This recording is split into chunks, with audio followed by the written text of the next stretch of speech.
of this national webinar on unearthing the nuances of feminist thought in contemporary times. So now I would like to invite Tanjila Akhtari, a second semester student from the Department of English, Coachbihar Pancharmarma University, to kindly introduce the first resource person for our post-lunch session for today's national webinar. Over to you, Tanjila. Thank you, sir. Ladies and gentlemen, it is with great pleasure that I invite Dr. Payal Jain in this national webinar via Google Meet platform. She is an assistant professor of English at Cotton University. Dr. Jain is an esteemed academic whose research focuses on the intricate dynamics of narrative structure and their political implications with regard to women and literature. To talk about a few of her significant research articles like Communities of Women in the Virtual World, published by ACTA in 2015, and another one titled Impossible Desires, Cultural Confines and Bodily Transgression in Bodies in Notion, published in the Dibrugarh University Journal of English Studies in 2011, show her expertise in literary analysis. Her narrative theory has significantly contributed to our understandings of how the stories are shaped by political context. Dr. Jan's lecture titled Making Sense of the Endings, Politics and Politics of Narrative promises to be an enlightening exploration of how narrative conclusions reflects and influence political landscapes. She will delve into the ways in which endings are crafted, interpreted, and understood, highlighting the underlying political message and power structure they often reveal. Her insightful analysis will offer a deeper appreciation of the complexities involved in narrative construction and its broader socio-political impacts. This topic is especially relevant in today's world, where storytelling continues to play a crucial role in shaping public opinion and cultural discourses. Please join me in welcoming Dr. Payal Jain as she shares her valuable perspectives on the politics of narrative. Over to you, ma'am.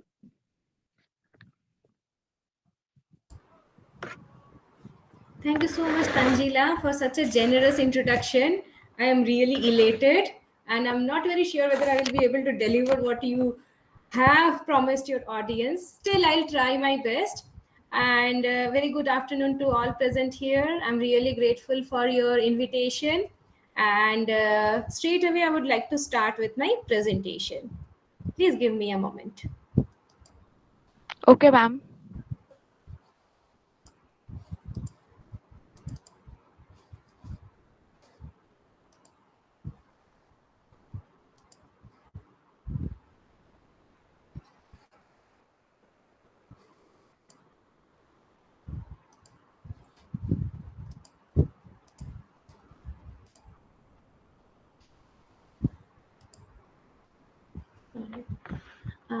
The title of today's presentation is Making Sense of the Endings, Politics and Poetics of Narrative Closure in Women's Fiction. Am I visible? Yes, ma'am. The PPT is also visible. Yes, ma'am. All right, that's great. That's great. So, as your friend has already made it very clear, today I'm going to talk about one very specific aspect of narrative theory in the broader context of women's fiction.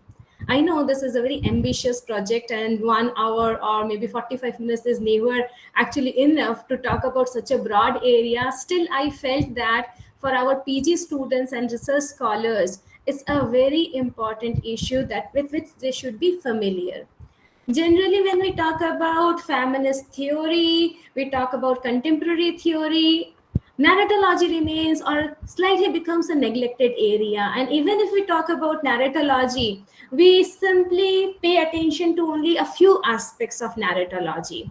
It's very important, hence, that okay, we also try to look at a part of the narrative plot, okay, which is perhaps the most important and significant part, that is its ending, narrative ending or narrative closure. So today's presentation deals with this aspect, And I'll try to relate this concept of narrative closure with with women's fiction, women's writing, and then like okay, let's move on. So these are two quotes. One is by Alison Booth and the other one is by Rachel Blau Duplessis.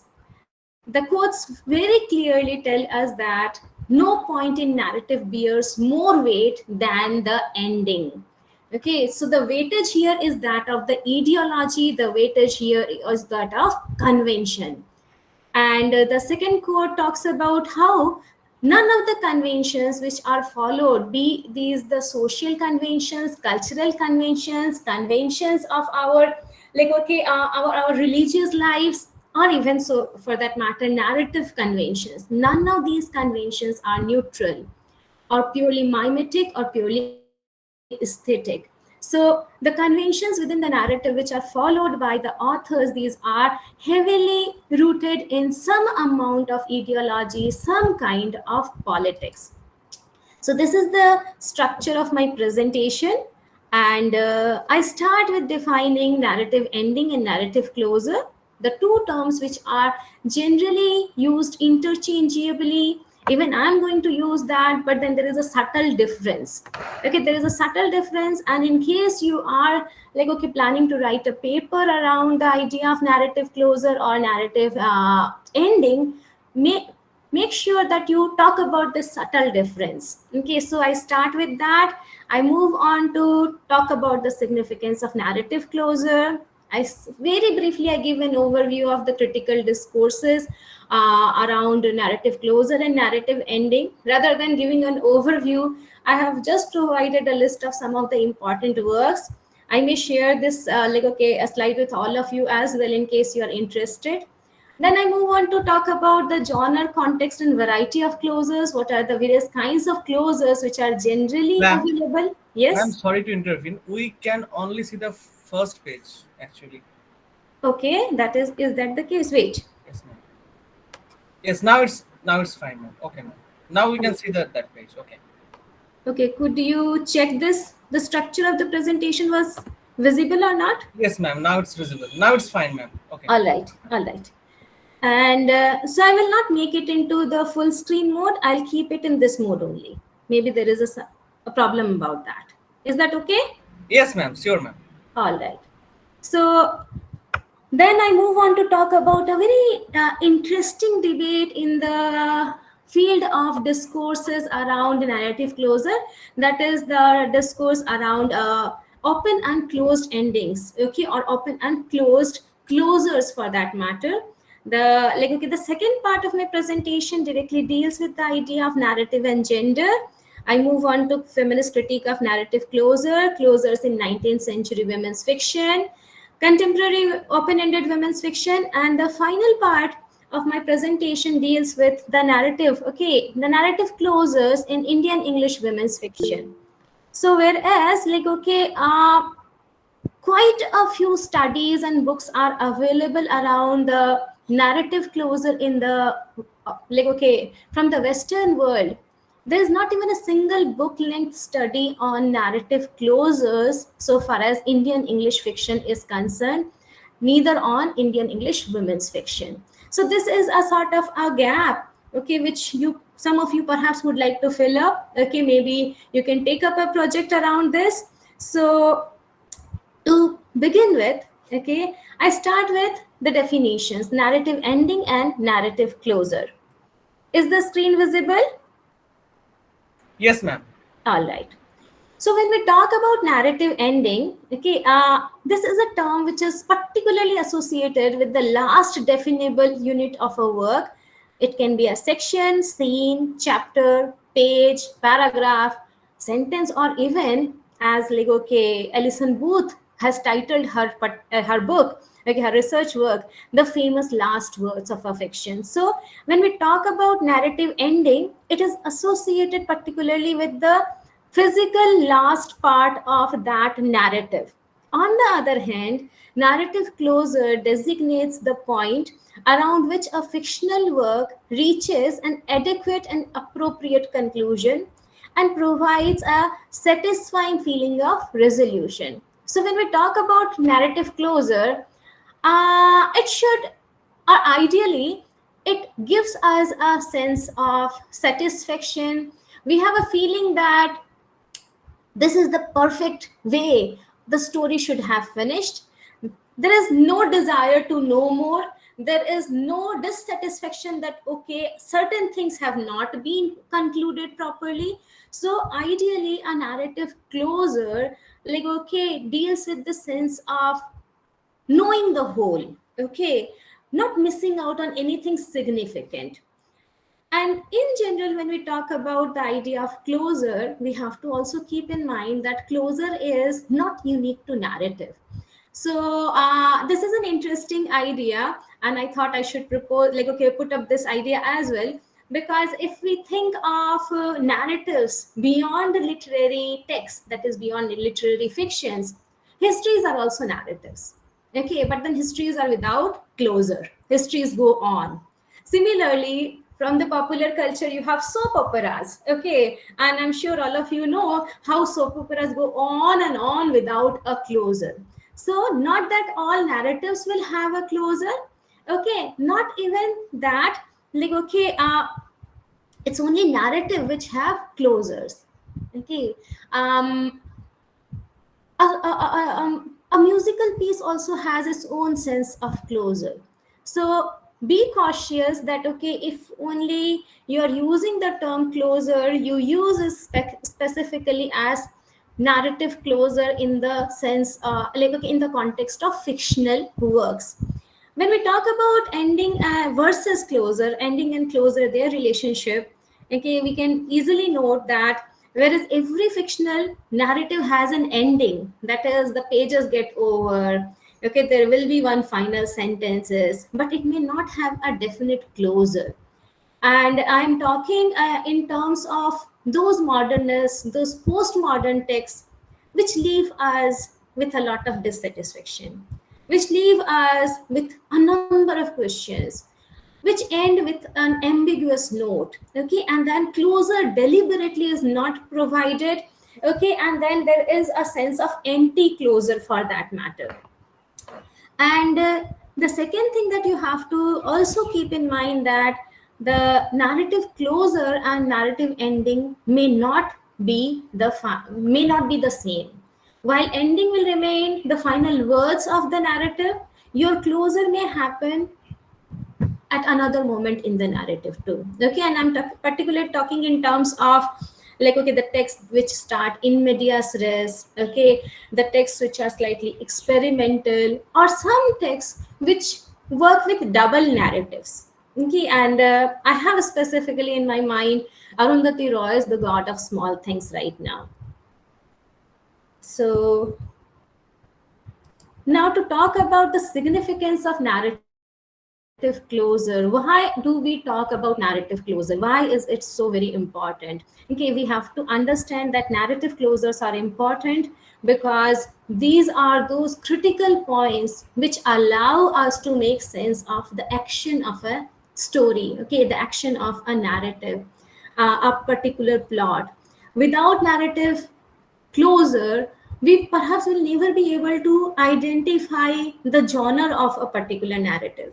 Without narrative closer, we cannot identify perhaps the theme of a particular novel. Okay, and the narrative closures only provide us with a sense that yes, we know our characters. Closures are extremely significant part of narrative plot, and I hope all of you remember Aristotle's idea that plot is the soul of a, a, a drama. He was talking about tragedy, but then that idea remains true even till date for any kind of narrative. We value endings because the retrospective patterning used to make sense of text corresponds to the process used to make sense of life. That is the process of looking back over events and interpreting them in the light of how things turned out. See, whenever we talk about narrative theory or narrative for that matter, okay, we have this, like, okay, this idea at the back of our mind that narrative is very close to our life. Okay, narratives, especially novels, are complex. Okay, obviously much less complex than our real lives, but still this give us a sense of like okay, a sense of mimesis of the real life. So far as our real life experiences are concerned, okay, if only we think deeply, we realize that we make sense of all the events in our life from the perspective of retrospection. We look back, okay, we look back, and then like okay, we try to make sense of what actually had happened. Something similar happens in the case of narrative. It's only after reading the closer that we get to know the entire narrative, the entire storyline, and more often than not, the closers ask us to go back to the beginning, okay, and maybe adjust our expectations, adjust our opinions about whatever was going on in the story. And psycho like the narratologists who are like okay also working in the field of psychoanalysis, okay, they have said that closers, narrative closers, are like wish fulfillment. Okay, and why wish fulfillment? Because in life we never get the closure. Okay, it is impossible for a human being to actually understand the real meaning of closure, because by the time our life comes to an end, we are no longer available to make sense of it. So it is almost like that, like okay, wish fulfillment. And this is why whenever we are listening to the story, when we go to watch a film, like we are actually waiting for the end, we're actually waiting for the closure, because and then after closure there's a sense of satisfaction that yes, now I know what it was. So it is along these lines that okay, we have to understand the significance of this particular aspect.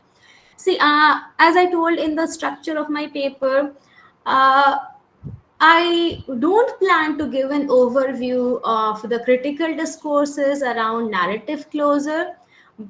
It started, see, if only you remember Aristotle's Poetics. Aristotle says that okay, every narrative has to have, every tragedy has a plot is the soul of a tragedy, and every plot of tragedy should have a beginning, middle, and end.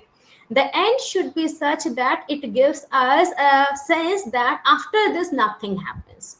So the critical discourses, aesthetic discourses on closure start right from Aristotle in the Western tradition, and even Bharat Muni has his own ideas regarding narrative closure. So, but then, so far as contemporary like okay, closure theories, okay, contemporary closure theories in narratology are concerned, this is a very short, okay, short and erratic list of some of the works with which I am familiar more or less, okay, which I consulted for my research work. In case you are interested, you can just click a picture of this particular slide. These are canonical works. Okay, these are not like okay, I haven't arranged them either chronologically or alphabetically. This is a random list, but it tells you that at least in the Western world, a lot has already been done around narrative closure to understand the politics behind narrative closure. Some of the texts which are of special significance so far as women's writings are concerned, these are Nancy Camiller's The Heroine's Text, readings in the French and English novel, okay, 1980. The other one, which is equally important, is Alison Booth's famous last words, changes in gender and narrative closure. The other one, like okay, which particularly is my favorite, is Rachel Blau Duplessis's Writing Beyond the Endings: Narrative Strategies in 20th Century Writers. Okay, 20th century women writers. It was women writers basically. So these are three texts, okay, particularly devoted to the dynamics, okay, of gender and narrative closure. Now I move on to some other debates. Rather than debates, let's first talk about what are the various closures that are generally available in fiction. Okay, fiction, when I say fiction, I'm here not bringing in the idea of gender till now. Okay, I'm talking about fiction in general. Every general, okay, or every conventional fiction for that matter, okay, has an ending, has a closure. And sorry, this is not revolved, it is resolved.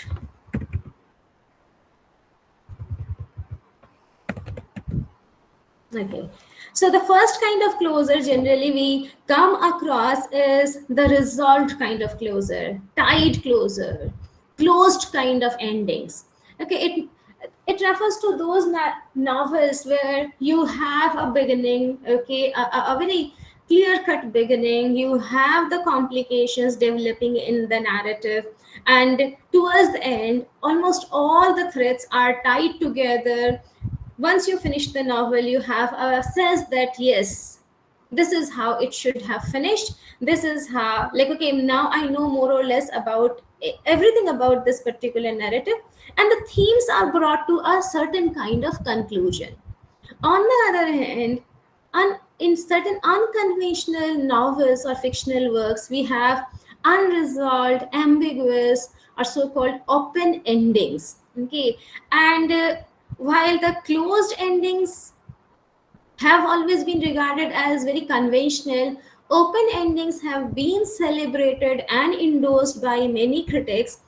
And then it is said that these are perhaps much more politically correct kind of endings. In addition to these two, that is the closed and the open endings, we also have endings which are like, okay, narratives which have dual ending. It refers to those novels where you have, like, okay, dual plots, okay, where you have a main plot and a very interesting and important subplot. In addition to that, you have expected and very conventional kind of endings, and then there are some novels which provide us with very unconventional, a twistful, unexpected kind of ending. uh See, generally when I also teach at PG level, UG, PG, right from higher secondary till PhD level. So my personal experience says that when we read a novel, okay, when our students read a novel, they generally go for the study of characters, or they think about only the content of the text. Okay, the content of the text, that themes, what happens in the plot, okay, and what kind of characters do we have, what is the setting of the text. But then please remember, when we are reading literature critically as students of literature and as researchers in the field of literature, we also need to pay attention to the form of the fiction. Okay, and form is related to plot as well. Okay, form is related to the genre. Okay, genre, and this idea of closure is a part of our understanding of the form of fiction. uh, this is an idea on which I wanted to really delve a little elaborately, and this is about the debate on open and closed endings. Okay, if you read the presentation, you will get some idea. And as we are almost halfway through the presentation, maybe I'll be quickly going through it. Ellen Friedman in The Turn of the Novel. Okay, so Ellen Friedman and Robert Martin Adams, these are two major critics who endorse the idea of open ending at the cost of the closed endings in fiction. They were of the view that the Victorian fiction, okay, the 18th century fiction, which mostly had closed endings, were very, very conservative in nature. On the other hand, the modernist fictional works, okay, which end ambiguously, which are slightly unconventional, where all the threads are not tied properly, these are much more like, okay, progressive in nature. However, against their ideas, we do have a set of critics who say that such easy equations between open ending and conservative, like, okay, ideology, and open ending and progressive ideology, and closed endings and like, okay, conservative ideology cannot be established. Okay, it is a very problematic idea, and one major figure in this regard is David H. Richer. And in the list which I have provided you, like, okay, with the names of the works, you will get where and in which work specifically he brought up this critique. In addition to that, there is a very interesting special edition of 19th century fiction. This is the name of a journal. So in 1978, a special issue of the journal was brought out. Okay, and J. Hillis Miller was its editor, as much as I remember. Okay, and this was a issue on narrative endings. Uh, it's available on JSTOR. You can access most of the articles. In case you want to read some of the articles, I can also provide you, I can mail you the articles. It's a fabulous collection of articles, okay, because uh, as all of you know, deconstruction, post-structuralism, these were the theories which in a way trained the readers to read in between the lines, okay, to look for the gaps, aporias, and the essays in this collection actually do that and establish that apparently what looks like a closed ending may not be so very closed.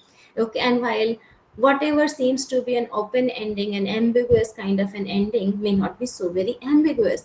So here a need for flexible, non-polemic ways of describing endings and strategies of closure was emphasized. uh, Another very interesting critic is D.A. Miller. Okay, and he has his psychoanalytic leanings. He, like, okay, proposed a very interesting idea, and he says that actually there can never ever be a final closure of any narrative, because closure is against the very spirit of narratability. Okay, and this particular quote would make the idea clear. For him, narratability is fundamentally at odds with closure and can never generate the terms of its own arrest. He argues that the suspensive and discursive logic of narrative is such that an effective closure, okay, see, please look at these lines, that an effective closure, no matter how naturally or organically it emerges from the story, always stands in discontinuous or negative relation to it. So D.A. Miller actually deconstructs this entire division between the closed and open endings. After this, I think I'm going to skip one particular quote. This is by J. Hillis Miller. It's from a book called Reading Narratives. I'll not read out this. In short, this debate tells us that no ending can ever be called fully open or closed, as even the so-called closed endings invariably have gaps and fissures and have the possibilities of new beginnings. Okay, and we'll talk about how this happens in brief. Similarly, open endings also restrict certain kinds of options for resolution. So what I actually want to say is that the idea of open ending and closed ending, though there has been a big debate around it, actually is a very relative idea. Okay, and this idea again it is not my contribution. Okay, this has already been established. So in case you are writing a paper, okay, please try to talk about the narrative closer, okay, with a little more caution. Okay, simply saying that this is what it means, okay, is not perhaps the right approach, because as deconstruction has told us, presences are important but absences sometimes are much more important. Okay, uh, so now we come to the second half. Okay, this is half an hour gone. So I think I am okay with my timing. The Yes, second ma'am. half, Sure, yeah, ma'am. all right. Narrative and gender. narrative structures, okay, and this is an idea which like, okay, I thought would be a good idea to start my argument, okay, the argument of the second half of the presentation. Narrative structures and subjects are like working apparatuses of ideology, and I think all of you are familiar with how ideology works through literature. These are almost like factories for natural and fantastic meanings by which we live. Okay, and again, meanings are there, some are imagined, some are real. The idea of the narratable and unnarratable is also very much dependent on the social ideology of the space of production. When we talk about a fictional work, okay, a writer cannot write about anything and everything, okay. There are many reasons. One is a writer, an author is a product of his or her time. Second is that society always, like, okay, practices censorship. Certain subject matters, certain kinds of themes would never be allowed publication. And this is why, like, whenever we are trying to read any particular, like, okay, narrative, be these dramas or be these fictions, that is novels or short stories or any kind of text, it's very important that we keep the context in mind. Okay, so rather than directly blaming the writer, okay, or endorsing the writer for one reason or the other, it's important that we understand the subtle nature, okay, the subtle politics of production. And as we talk about the politics of production, we also need to understand the politics of reception. How we are reading, again, is a political exercise. So we'll talk about this reading and, like, okay, writing practice a little later, but let me quickly finish with this. It is by now an established idea that narrative and gender are mutually mediated, are culturally mediated and mutually constituted meaning making systems. Gender is a part of our identity, okay, and then not simply a part of our identity, gender is a part of our culture. And being such an important factor, okay, it always interferes with our meaning making processes. So if gender is so very important, equally important is narrative. And as your friend in the introduction had already said, stories are very important. Okay, we live in stories, we live through stories, and stories are as important as water, okay, in life. You may live without water, but it is said that ideally you will not live without stories, because you don't need an audience. Okay, we keep telling stories to ourselves as well. So see, but then the stories which we listen, the stories which we tell, the stories which we, like, okay, produce, again, are never ever neutral. Okay, so stories, gender, these are a part of our political, like, okay, not political in the other sense, but a part of our political life, the politics of everyday life, so to say.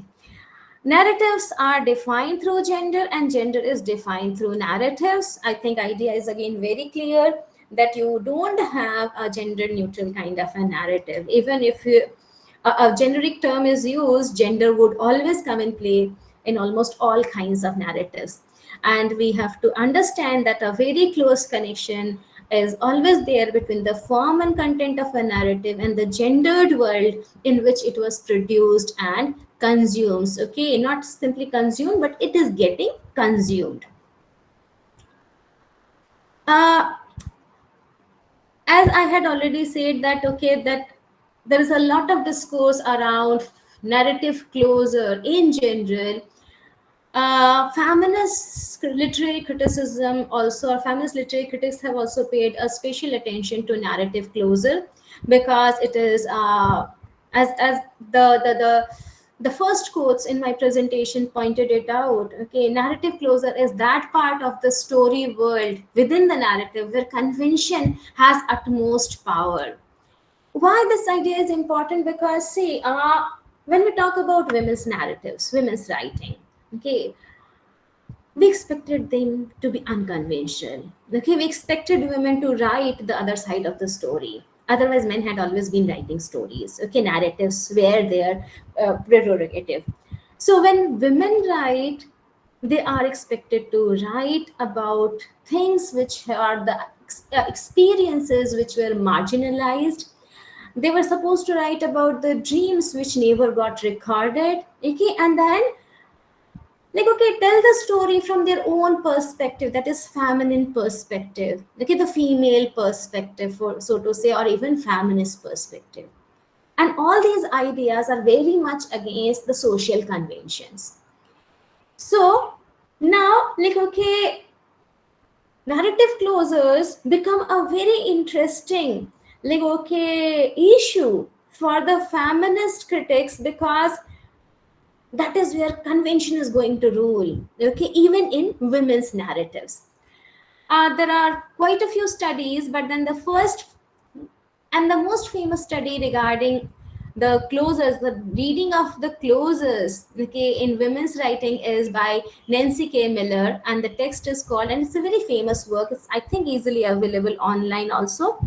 The heroine's text, readings in French and English novel, and in this particular text, Nancy K. Miller underscored that very limited closure options were available to to female characters, okay, in the conventional narratives, in the conventional, that is 18th century novels. And when she talked about it, she particularly pointed out only two options which are available to women characters. One is marriage, the other is death, okay. And that is something very interesting, because somehow these two like okay, these two, that is death and marriage, become almost like universal options for women, okay, because women have to be either fitted in or they have to be wiped out. And in case you are familiar with Shakespeare's Lady Macbeth, I think you would realize what I am talking about. The other work, like okay, which extends Nancy K. Miller's idea is Rachel Blau du Plessis's Writing Beyond the Endings, Narrative Strategies of 20th Century Women Writers. Okay, it established that despite, okay, and then see, what she does is that Duplessis, in the first part of her work, talks about the 19th century women writers, and the second, the major part of her work is devoted to the 20th century women writers. So, when she analyzed the 19th century women writers, she said that in comparison to 18th century women writers, they were pretty radical. Uh, and in their works they tried their best to bring in the quest plot, okay, quest plot, that is the plot of Bildungsroman, the plot of education, the plot of autonomy, okay. So they created those narratives, okay. 19th century women writers, English women writers basically could create uh, stories where female characters were not simply like okay aiming to get married. Here was a world where women were trying to be ambitious. They had their own quest, they had autonomy, they were vigorous. But then yes, marriage could not be avoided, okay, as a part of the culture. So Duplessis points out that despite the best intentions of integrating Bildung, that is quest narrative, and romance in their narrative plots, 19th century women writers could not accommodate both at the resolution for the heroine. Okay, idea is that yes, women characters were vigorous, they were adventurous, they were on a quest, but side by side, romance plot continued. However, when it comes to the narrative end, that is the narrative closer, more often than not, women or the authors, rather than the characters, the authors had to sacrifice the quest plot, and our heroine either had to get married or simply die. Okay, there are n number of such examples. Okay, 19th century fiction. I'm sure you are very much familiar with it. You can have your own examples. In the next slide, I refer to a few examples too. So what Duplessis notes in her work, that is writing beyond, writing beyond the ending, is this: that 19th century women writers couldn't manage or couldn't cope quest and romance plot at the resolution because of certain constraints. This constraint comes from realism. Okay, most of these writings were written in the genre of realism, and realism is a genre which heavily depends on the social ethos, contemporary social ethos. So she makes it a point, and it is a very pertinent point and continues to be relevant even till date. She says that until the ideological and material basis of narrative choice are sharply modified, not just as individual but also cultural levels, and women have access to economic, political, and legal power as well as vocation, only heroine's texts will persist. So, heroine has to be passive. Heroine has to wait for the hero. Heroine has to either die or simply have a blissful, happily ever after kind of a closure. Okay. Here, an interesting discourse around the idea of hero and heroine emerges. Heroes are independent. Heroes don't need anyone. Okay, but heroine always needs a hero. And it is on this idea that Nancy K. Miller was playing, and then many subsequent critics, feminist critics, have played with this idea. So, okay, these are a few examples. Closer in 19th century women's fiction.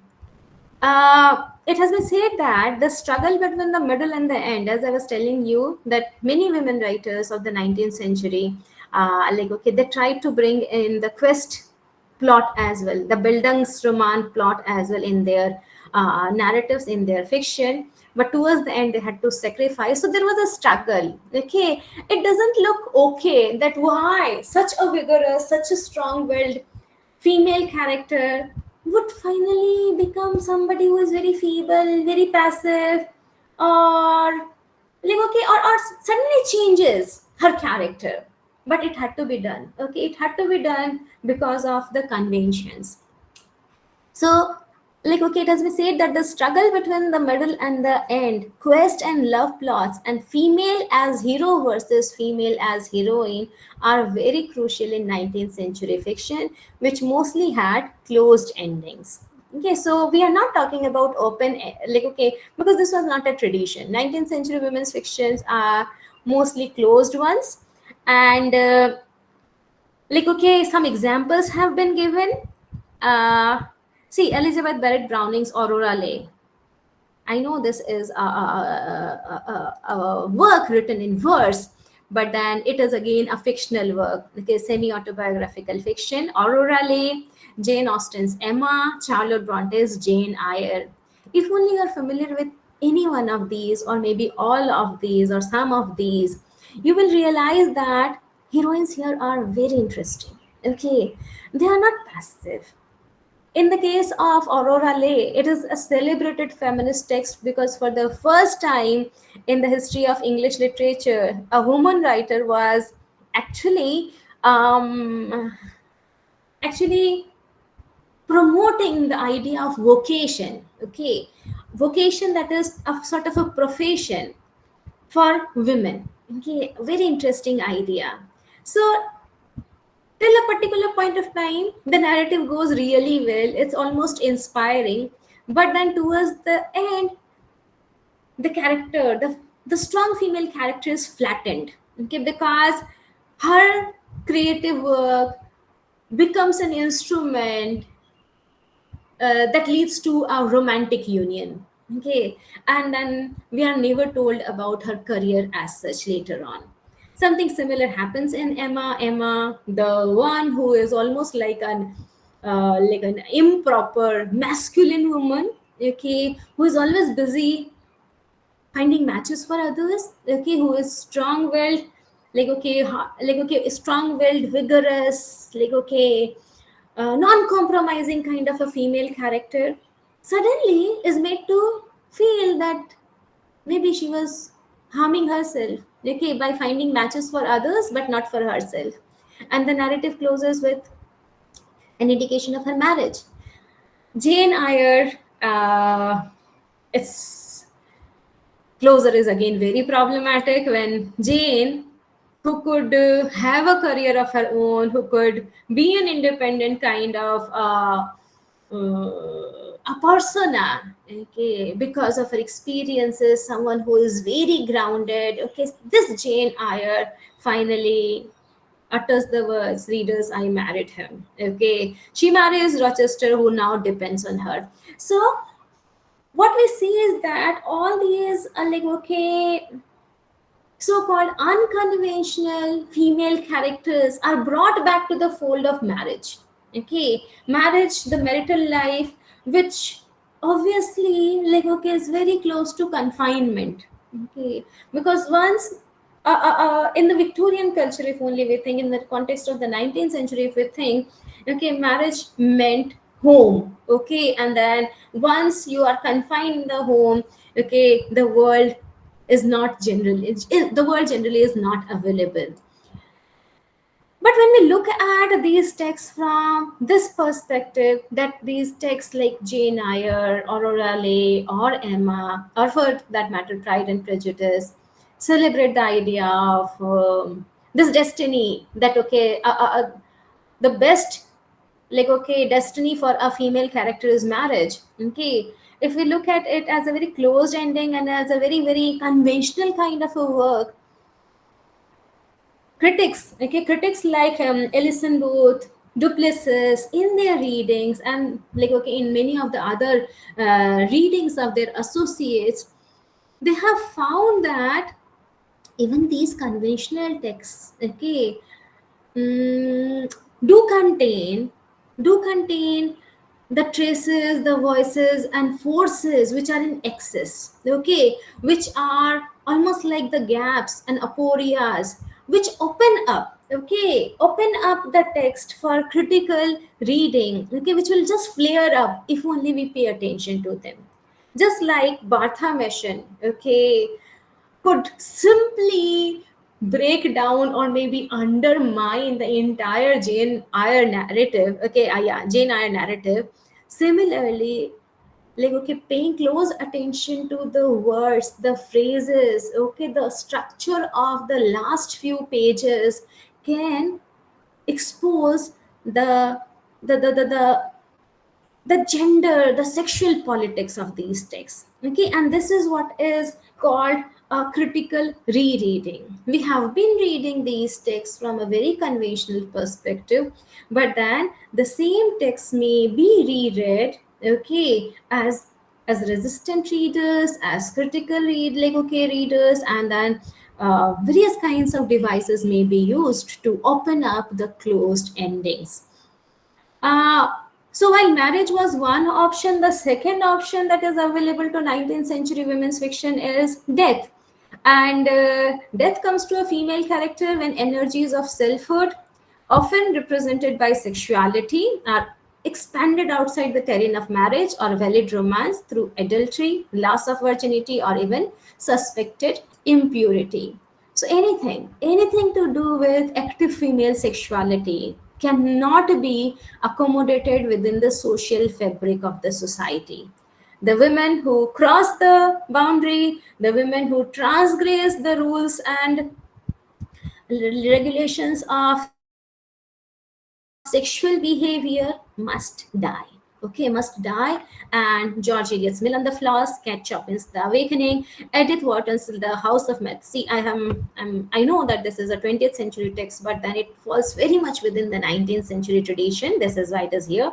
In all the three texts, we see rebellious women, okay, transgressing women, getting punished, okay, and if not getting punished, at least in Kate Chopin's case, embracing death, okay, because society is not good enough for them.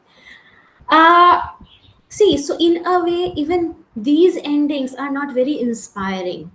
However, again, feminist critics have tried to retrieve some amount of positivity from such women's texts as well. And it has been said that the narratives that close with death, okay, these are invariably marked by a moment of protest in the form of autonomy or vocation for the female protagonist. Okay, and this list is a very short one. I'm referring to only three. But then if you go back to the 19th century women's texts, okay, women's novels, you come across quite a few such texts where women did meet their death, okay, did meet their end towards the narrative closure, but they they exercised agency, okay, at least for some time in their lives. And this is why this exercise of agency on behalf of women makes them dangerous beings, okay. It is the same kind of agency that Lady Macbeth, like, okay, exercised in Shakespeare's Macbeth.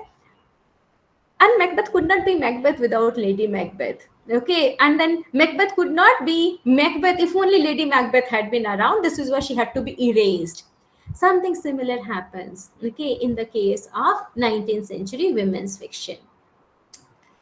Uh, in contrast, so while 18th century fictions were very close, 19th century women writers tried to experiment but still couldn't, like, okay, manage a very progressive kind of closure. Contemporary women's fiction, okay, are much more open-ended. These are much more experimental in like, okay, in comparison to their earlier counterparts.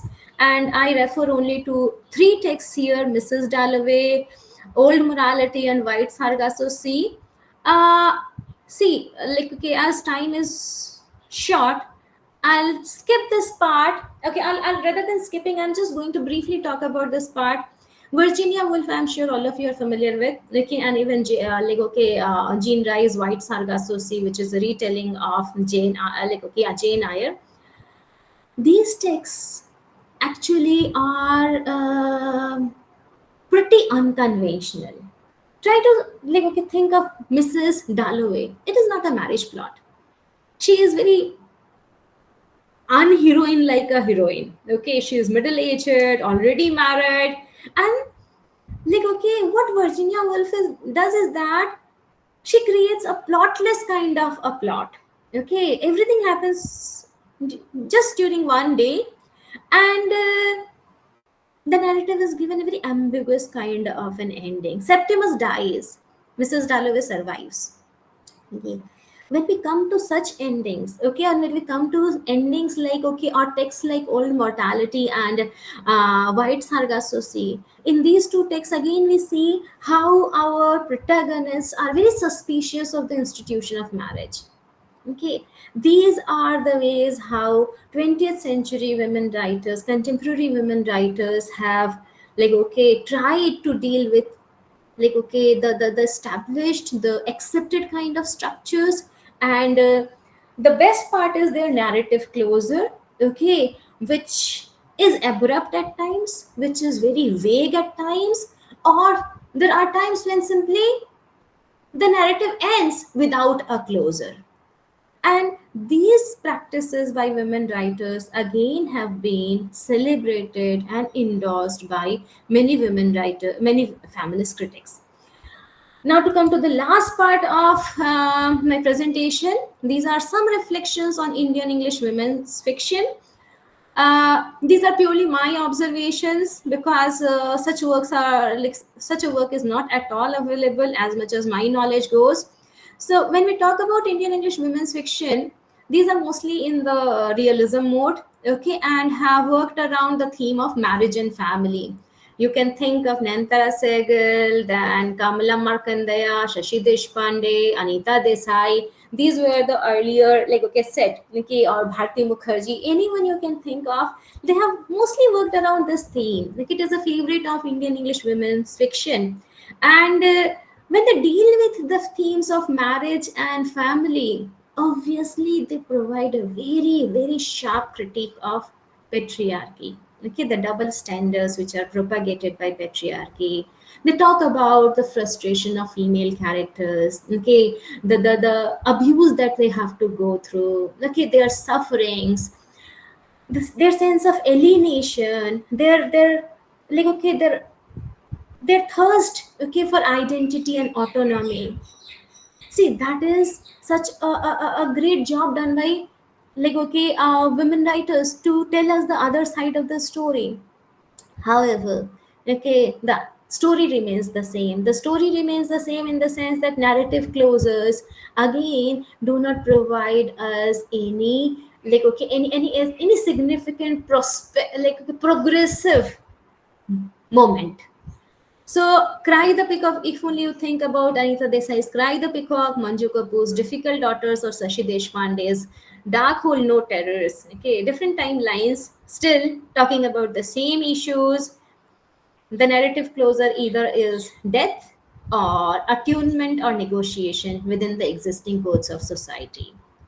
There is an utter absence of alternative life. Okay, because see, as Indian society, till very recently also didn't have this option of vocation for women, okay, autonomy for women. Women finally had to adjust.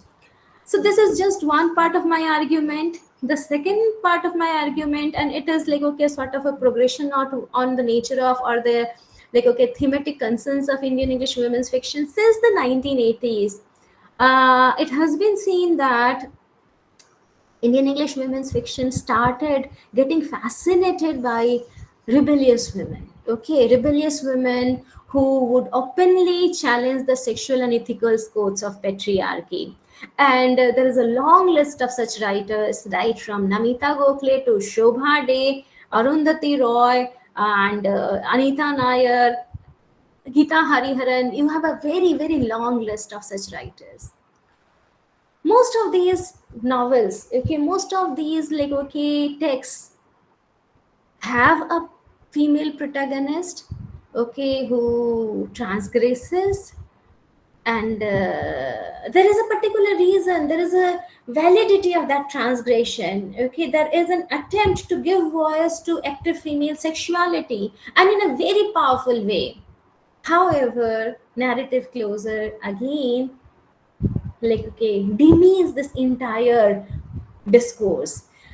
Narrative closures generally have been that of death or return to the system, return to either the marital home or return to the mother.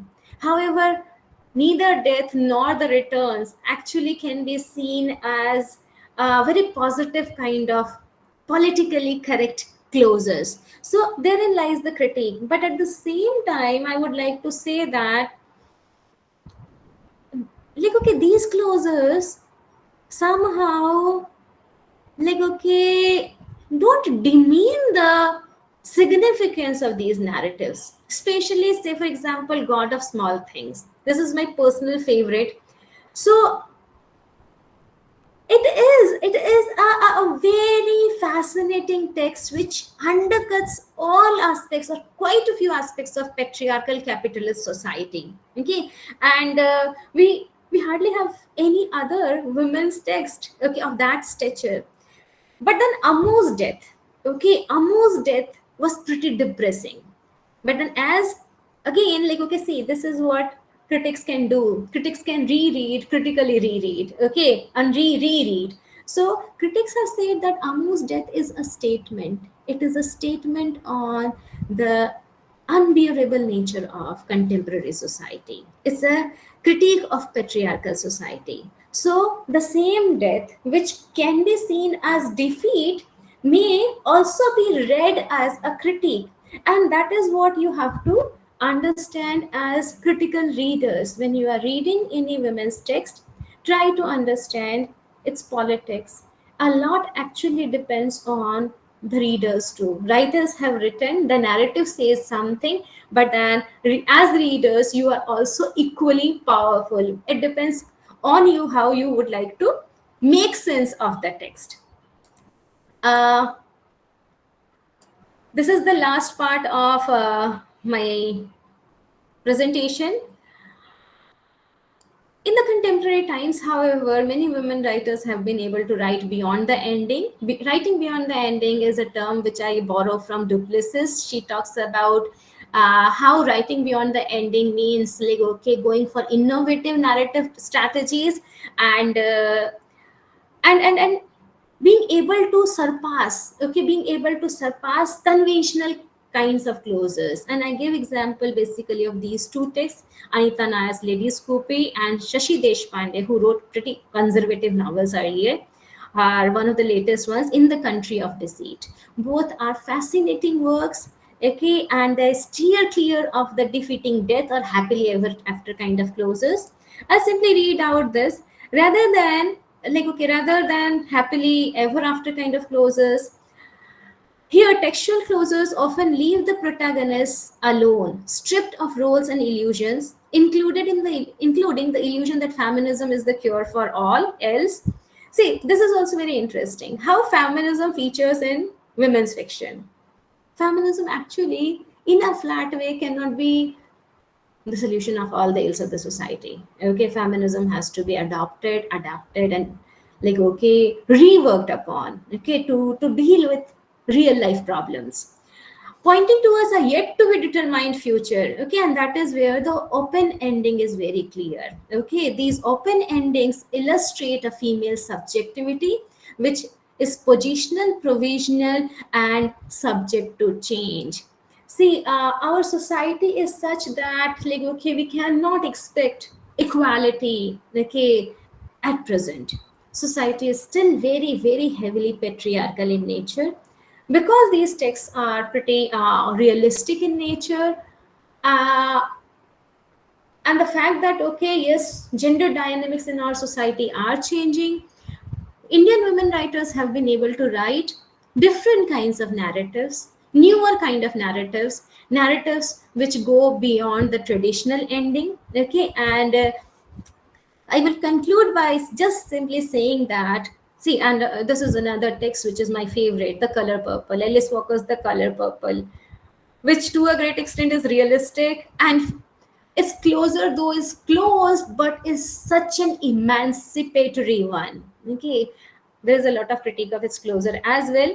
So what I say is that in the absence of purely emancipatory narratives, and a social space where transgressive women would easily be accommodated, these open endings, okay, open endings like in the case of In the Country of Deceit or Lady Scoopy, still provide interesting insights into changing gender dynamics of our world.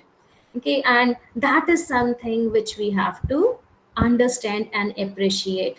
So these are my concluding remarks. We have to keep in mind that endings are aesthetic and ideological choices made by authors who are the products of their own time and culture. Okay, so contextualizing every narrative is very important.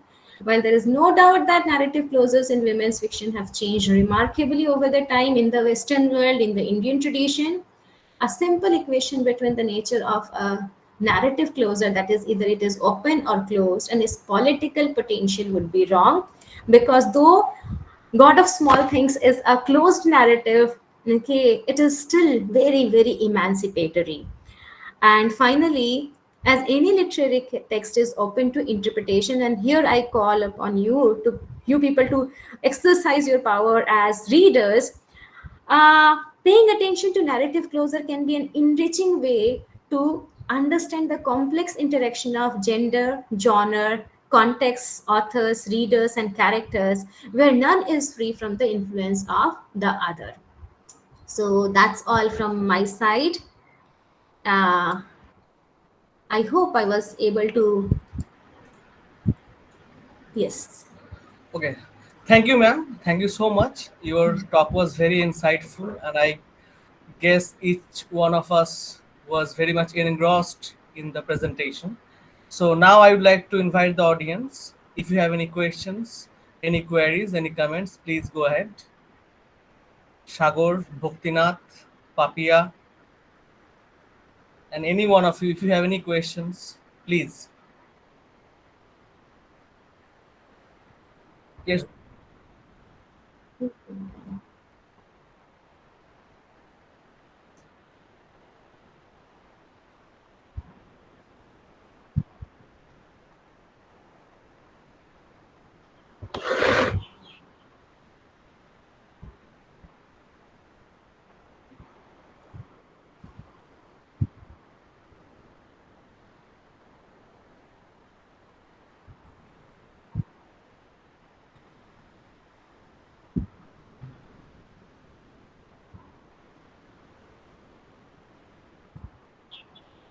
please.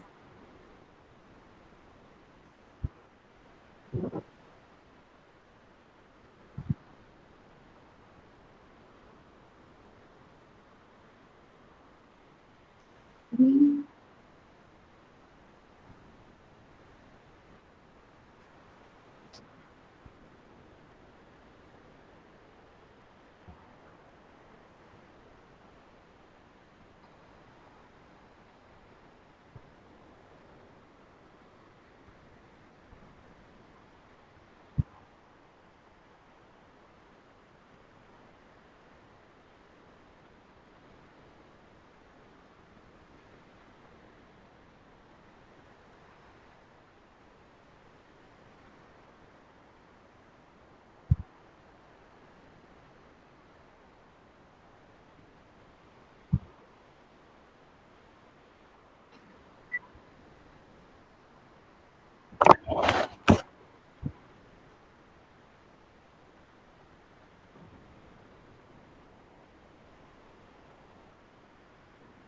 Mhm.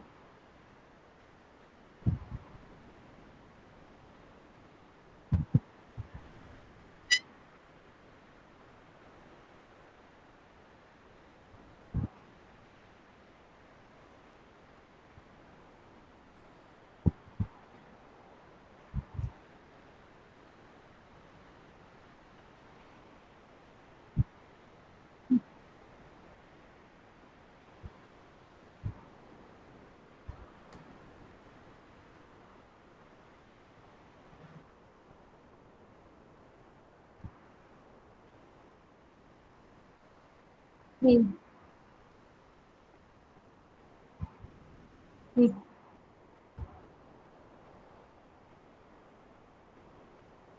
See, that is a very interesting idea. When you use the term, she sacrifices her life. How do we read that?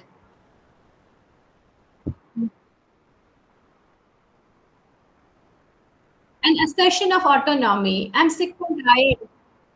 Yeah,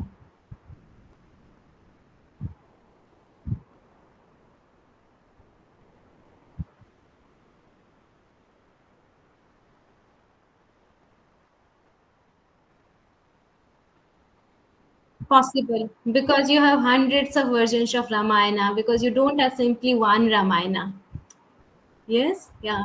So, yeah, it's a very interesting observation because yes, this is something which we all have to understand. Every closure is going to lead to a new kind of a beginning. Okay, because closure is never final. And see, marriage, but then marriage is never ever and happily ever after. There's nothing called ever after.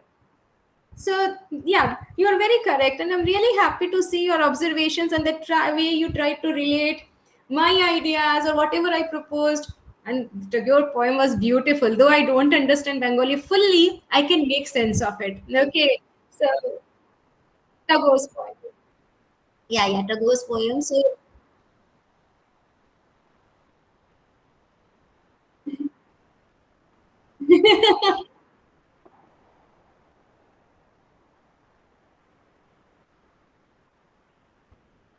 thank you so much. Thank you so much. Okay, thank you, Bhakti, for your observation. Any more questions from the audience? Anybody?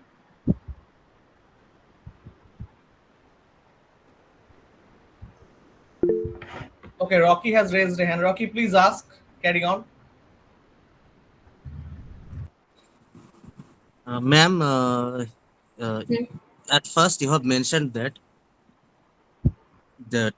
Indian writers, Rocky, please whether open your camera. Please switch on the camera. sir, I cannot open it right now because I am not that in position because I am eating right now, so I Okay, cannot okay. open it. So I beg your pardon. So, ma'am, you have first of all you have mentioned that Indian writers, whether female or male writers, uh, uh, they have always tried to be politically correct. Okay. So Uh, my question is, Sorry, I perhaps I didn't make that particular statement. Yeah, please yes, still go ahead. ma'am, you have told it earlier, just after the after the beginning of the session. Okay. You have actually mentioned it that they wanted to be politically correct. That's why they did not uh, end their endings properly or closer ending.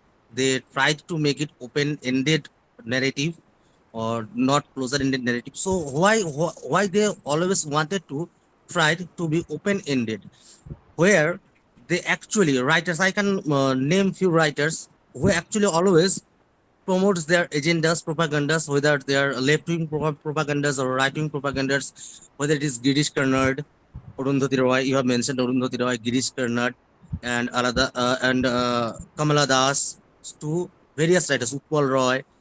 So Mm-hmm. many writers are there.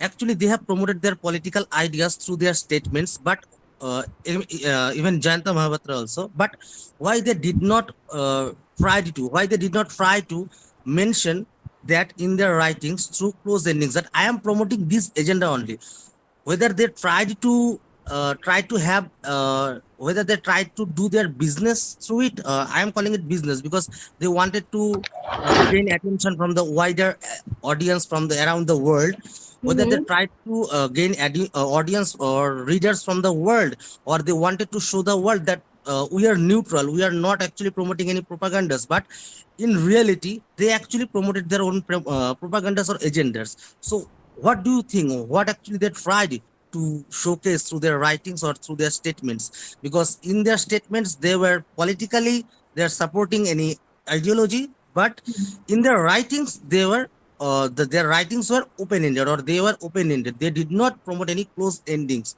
or ending narratives. So what is your opinion regarding that? Okay. Thank you so much. Thank you so much for such an interesting question. It really made me think. I first of all do agree with the idea that our writers, whoever this writer is, nowadays writing is business. Okay, it is. Writing is not like okay spontaneous overflow of my powerful feelings. Writing is not just to like okay just to promote or maybe like okay explore my own thoughts. Writing has to sell. That is one particular agenda which almost all the writers of the present times have. That is first. Second, as you have correctly pointed out, yes, in their statements, in their interviews, in their non-fictional writings, they do like okay propose radical ideas. Okay, they do promote some radical ideologies. Okay, they are able to like okay express themselves in a much vocal way. But when it comes to their fictional works, okay, when it comes to their narrative works, see, this is why I like okay I particularly talked about it. Conventions become very important, okay, because otherwise your narrative may fall apart. Idea is that what do you do with a character like Amu in God of Small Things? If she doesn't die, what will she do? She is not educated, okay, she will not get the support of her family. Okay, if she survives, okay, it will become a very lopsided kind of narrative. That is one part of the argument. Okay, this is what I think. Obviously, see, I'm just a reader. I'm simply trying to understand what they have written.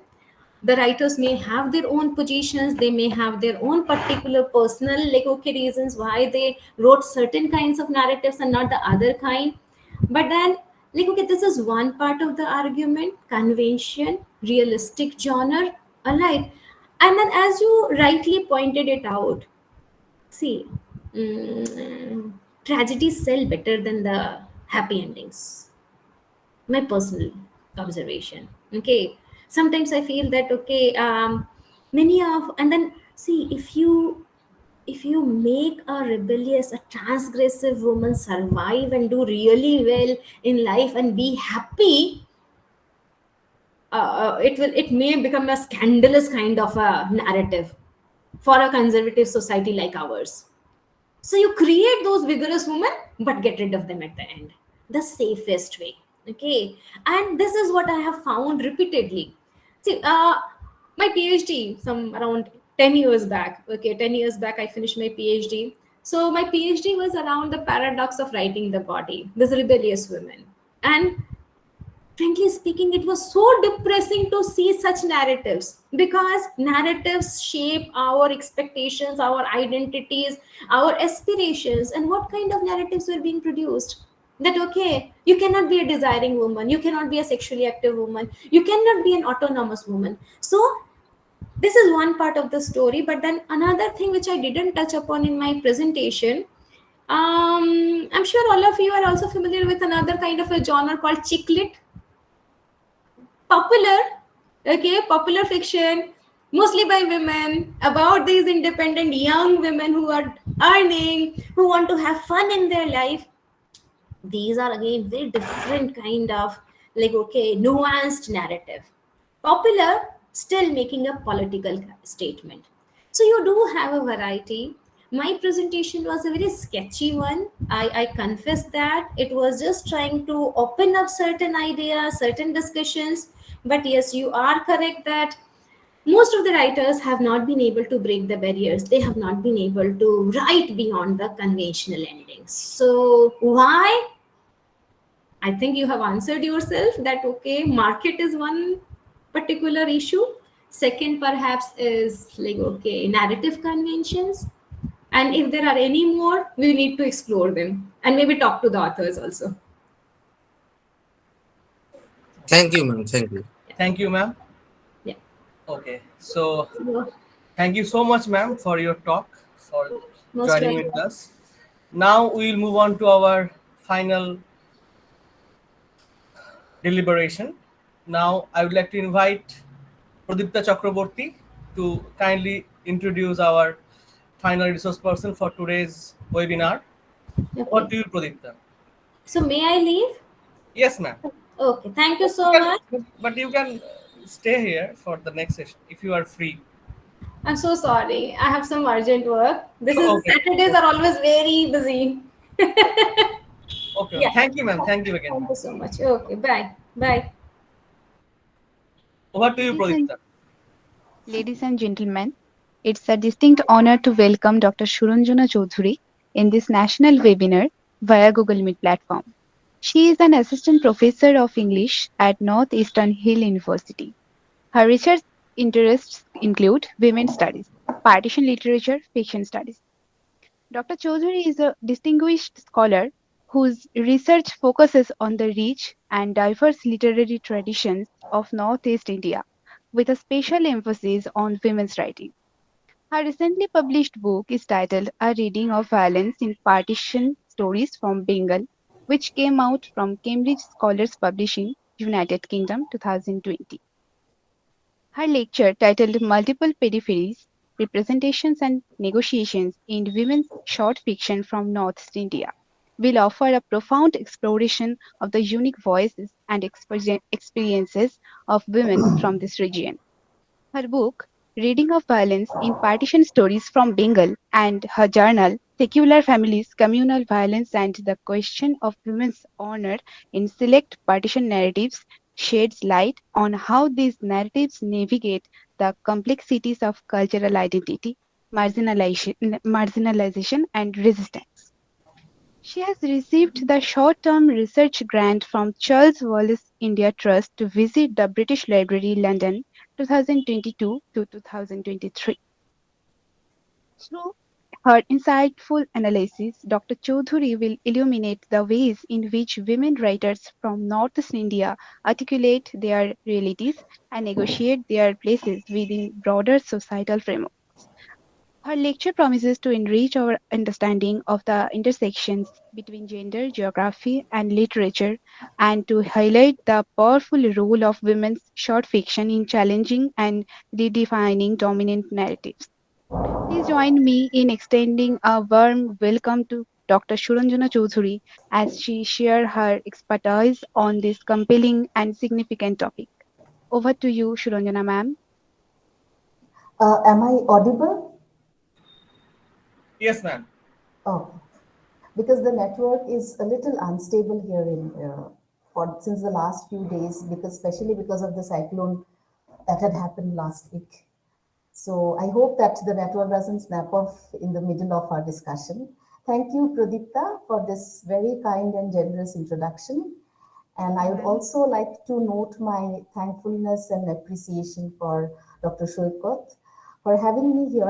And it's a privilege to be a part of this webinar. And Also, Dr. Shrikot has been very proactive and competent coordinator, providing all possible details and updates about the webinar since the time he had contacted me.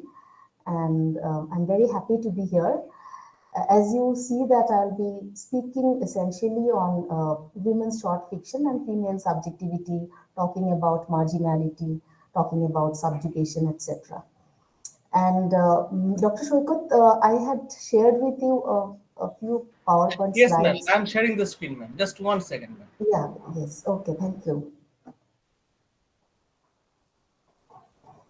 I have actually used a very few slides and very cursory, information. The slides have been framed to situate just the major strands of my discussion.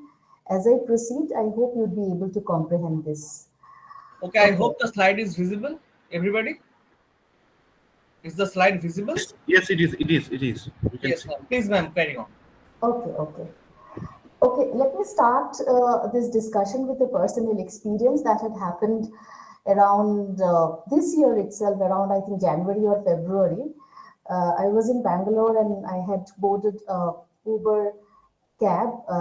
Actually, I was on my way from my friend's house, who was also based in Shillong for quite some time. And just before, boarding the Uber, we were talking about Shillong and various things about Shillong. And after that, my cab driver asked me if I was from Nagaland. Then I was a little, unsettled. I said, no, I'm not from Nagaland. I'm from Shillong, and this happens to be in Meghalaya. He seemed to be a little perplexed and confused, and thinking that, and he told me that isn't Nagaland and Meghalaya are the same. And I wasn't very surprised because I had come across this kind of comments and remarks about, about this not really being able to identify the specific differences between the different states in Northeast.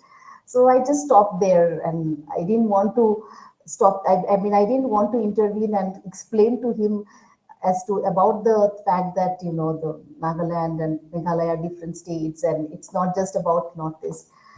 And Northeast is divided into so many different states.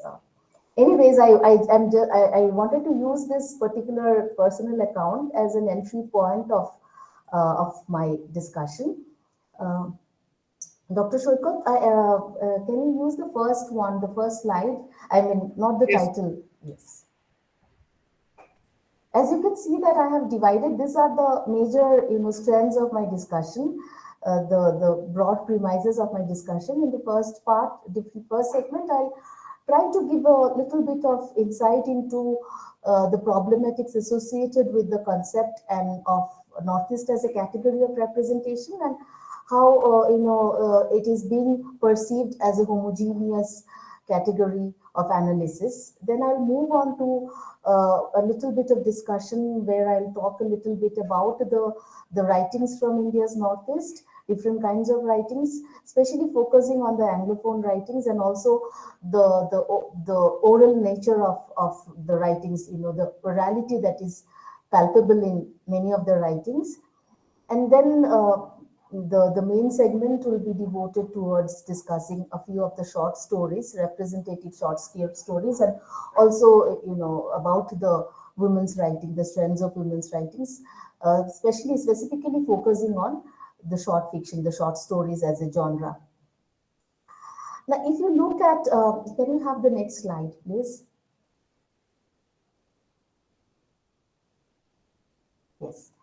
Now, if you look at India's Northeast as a geopolitical space, it has been recurrently been defined around a set of specific notions that rely on its representation as a land filled with natural bounty, accommodating varied ethnically and linguistically diverse communities with complex histories of migration, and also exhibiting a vast range of cultural practices on one hand, and on the other being constantly afflicted with problems such as insurgency, community conflicts, inadequate development, etc.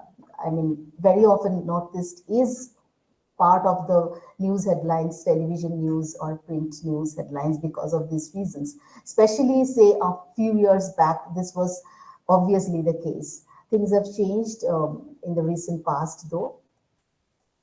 The term is considered to be classificatory, limiting, and exclusionary.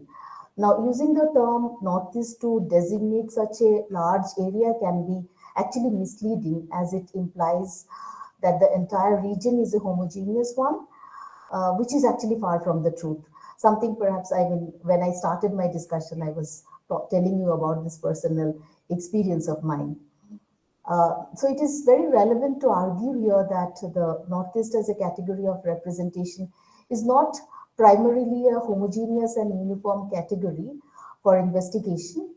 It involves an construction of an immensely layered and plural premise constitutive of conflicting marginalities and historical specificities.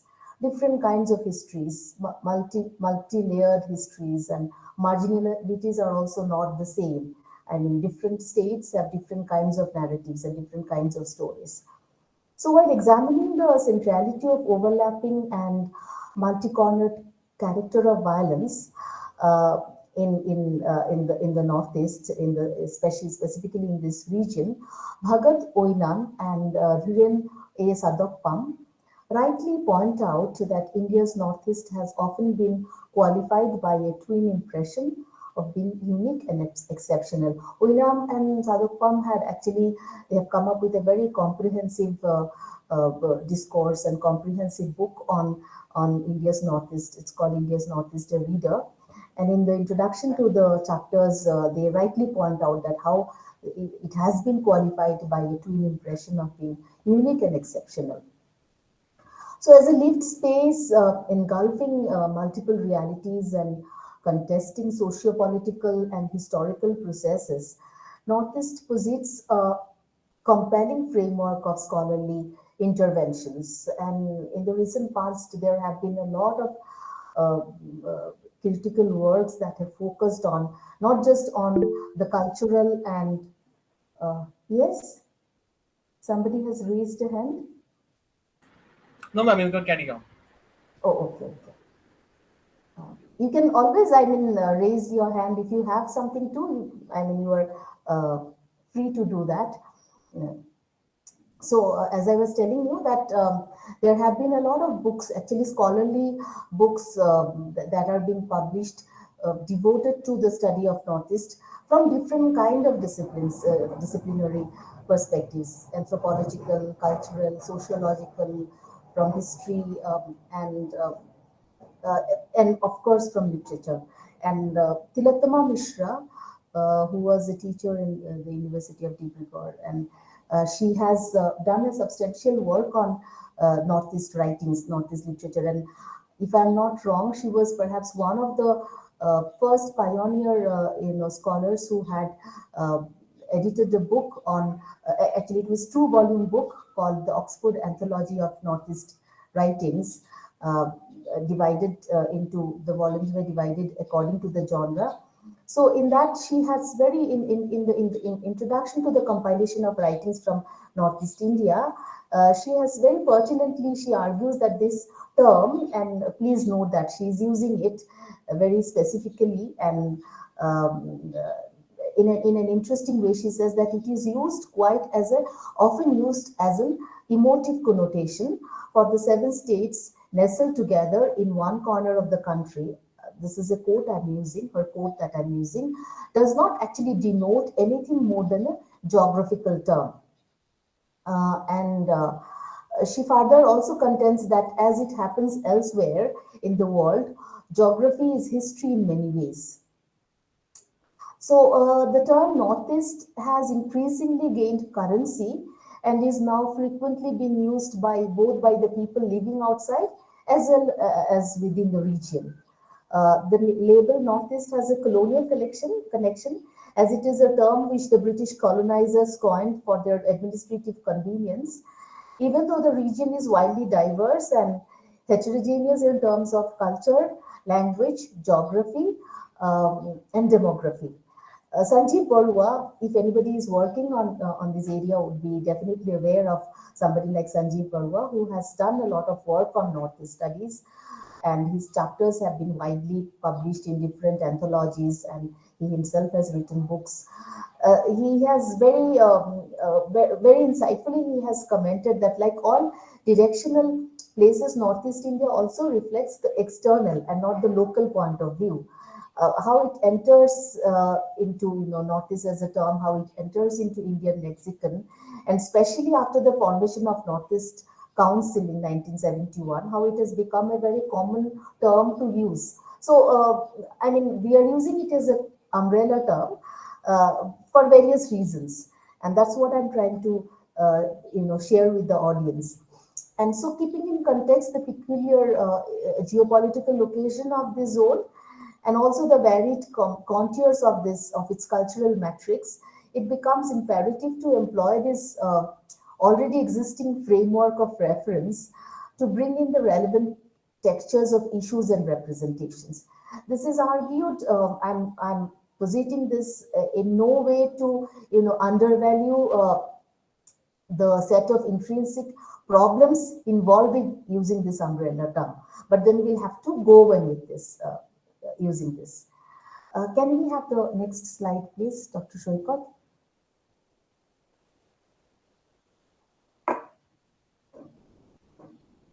Yes. Now, if you look at the literary map of Northeast, and a very cursory examination of the literary and socio-cultural history of the Northeast would reveal its rich and rooted tapestry. The corpus of narratives, both written and oral, provides a very tenable lens through which it is possible to discuss what has shaped the spectrum of works of literature.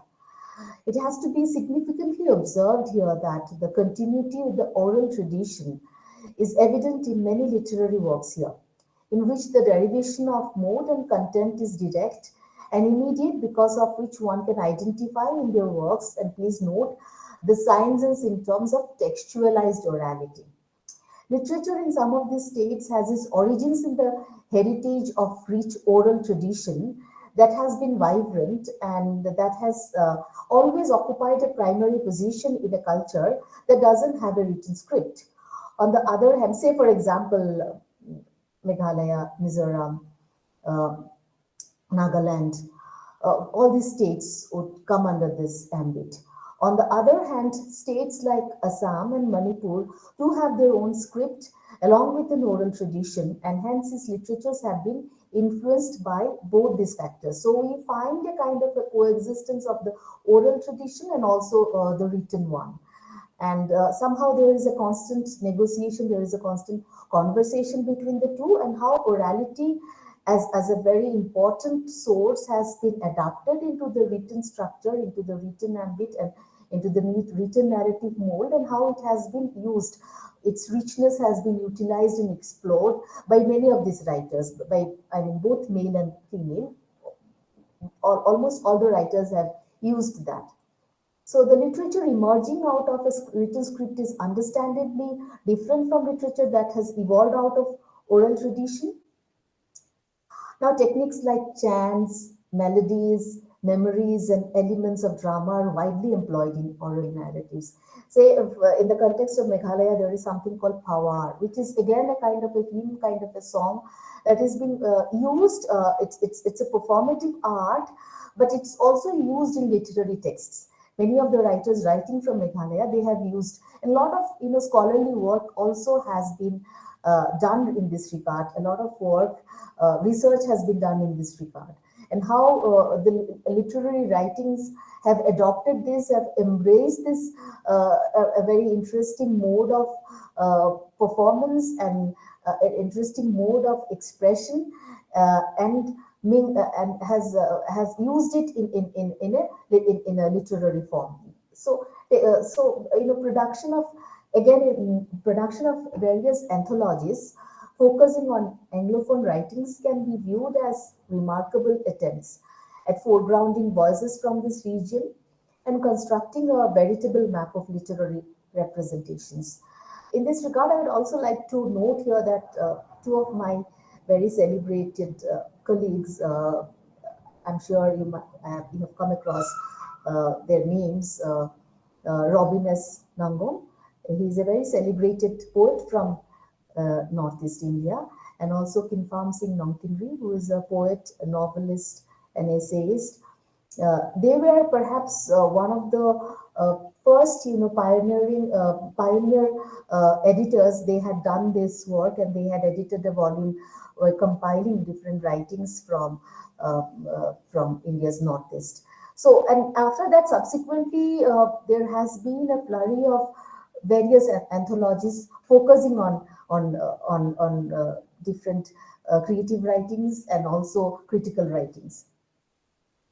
So, a significant number of writers and creative artists have engaged with specific sociocultural realities of their region to place before us multiple layers of storytelling, identity discourses, and representational acts.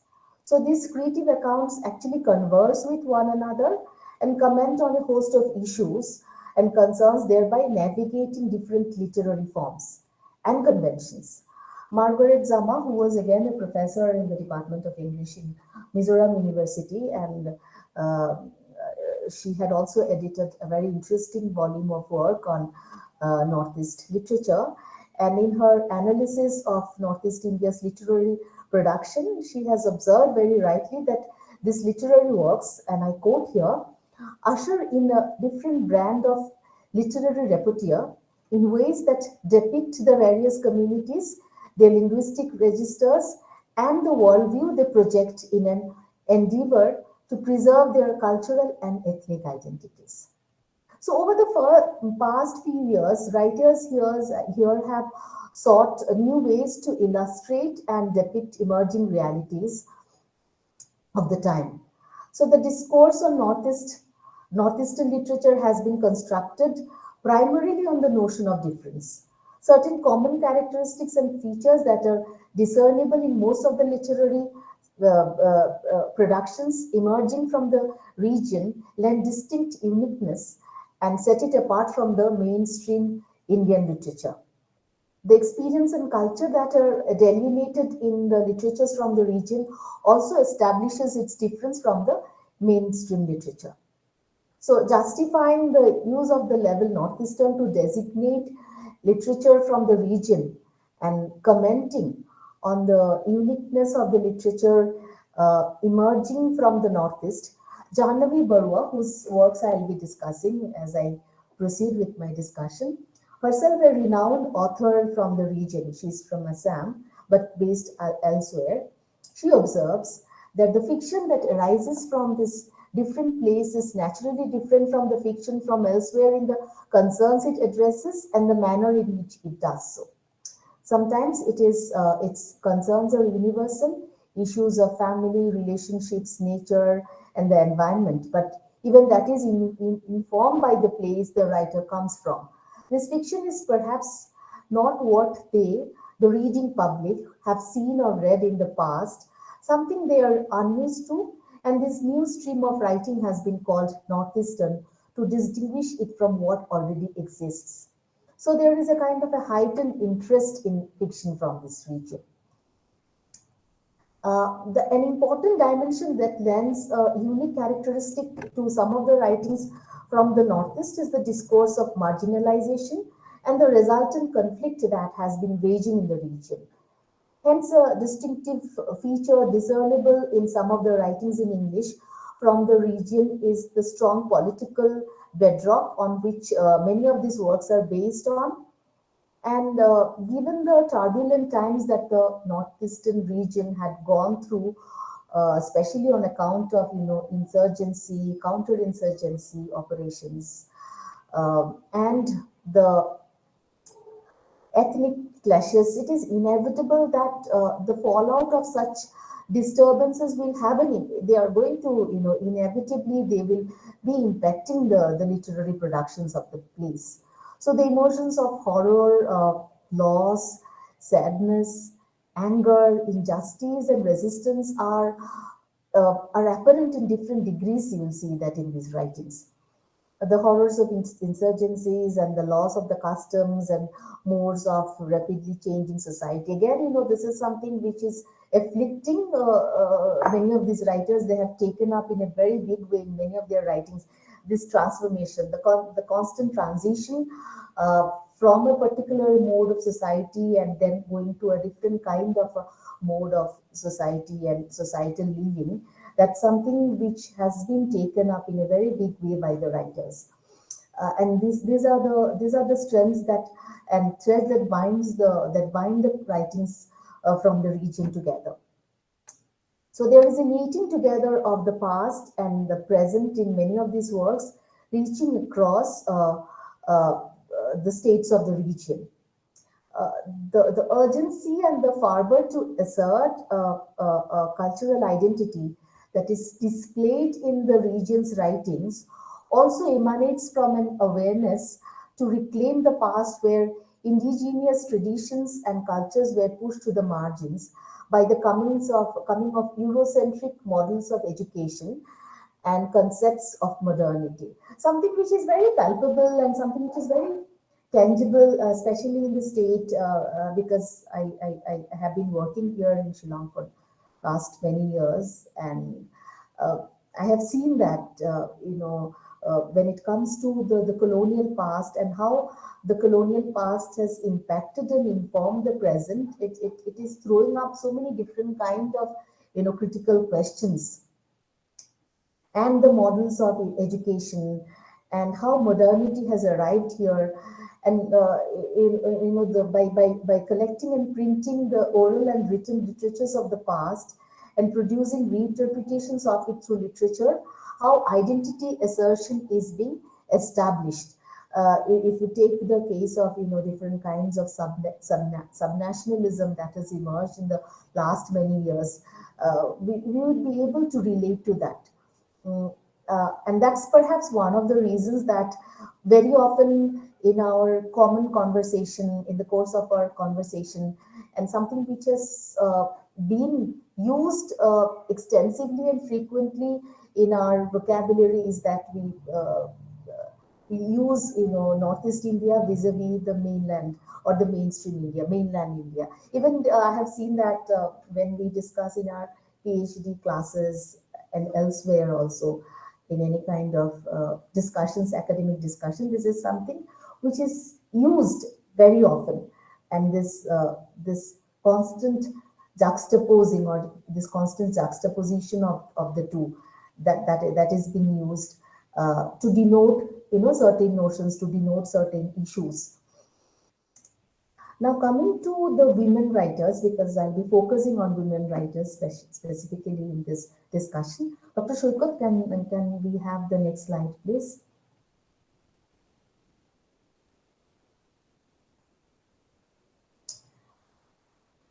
Yeah, women authors and creative artists from the Northeast India have used creative expressions as tools to create and affirm their visions of life as it was and it could become, and as it could become. Now, once marginalized, these women writers are now central and essential to Indian literary tradition. They have, contributed significantly to the development of a kind of a different kind of a canon, to a different kind of a reading of literary works. So now, as one engages with the cross currents and continuities of their writings, one becomes increasingly aware of the modes and manners through which they seem to be in sync and connected with each other. Something which I had started my discussion with is that how different states comprising the idea of Northeast are actually not really homogeneous category, and they differ from each other. They have different kinds of customs, different kinds of modes, different kinds of practices, different kinds of ethnicity, but at the same time, there are certain commonalities, and how these Northeast women writers, how they come together and sort of inhabit a common space from which they speak, and uh, and they seem to be in sync and connected with each other.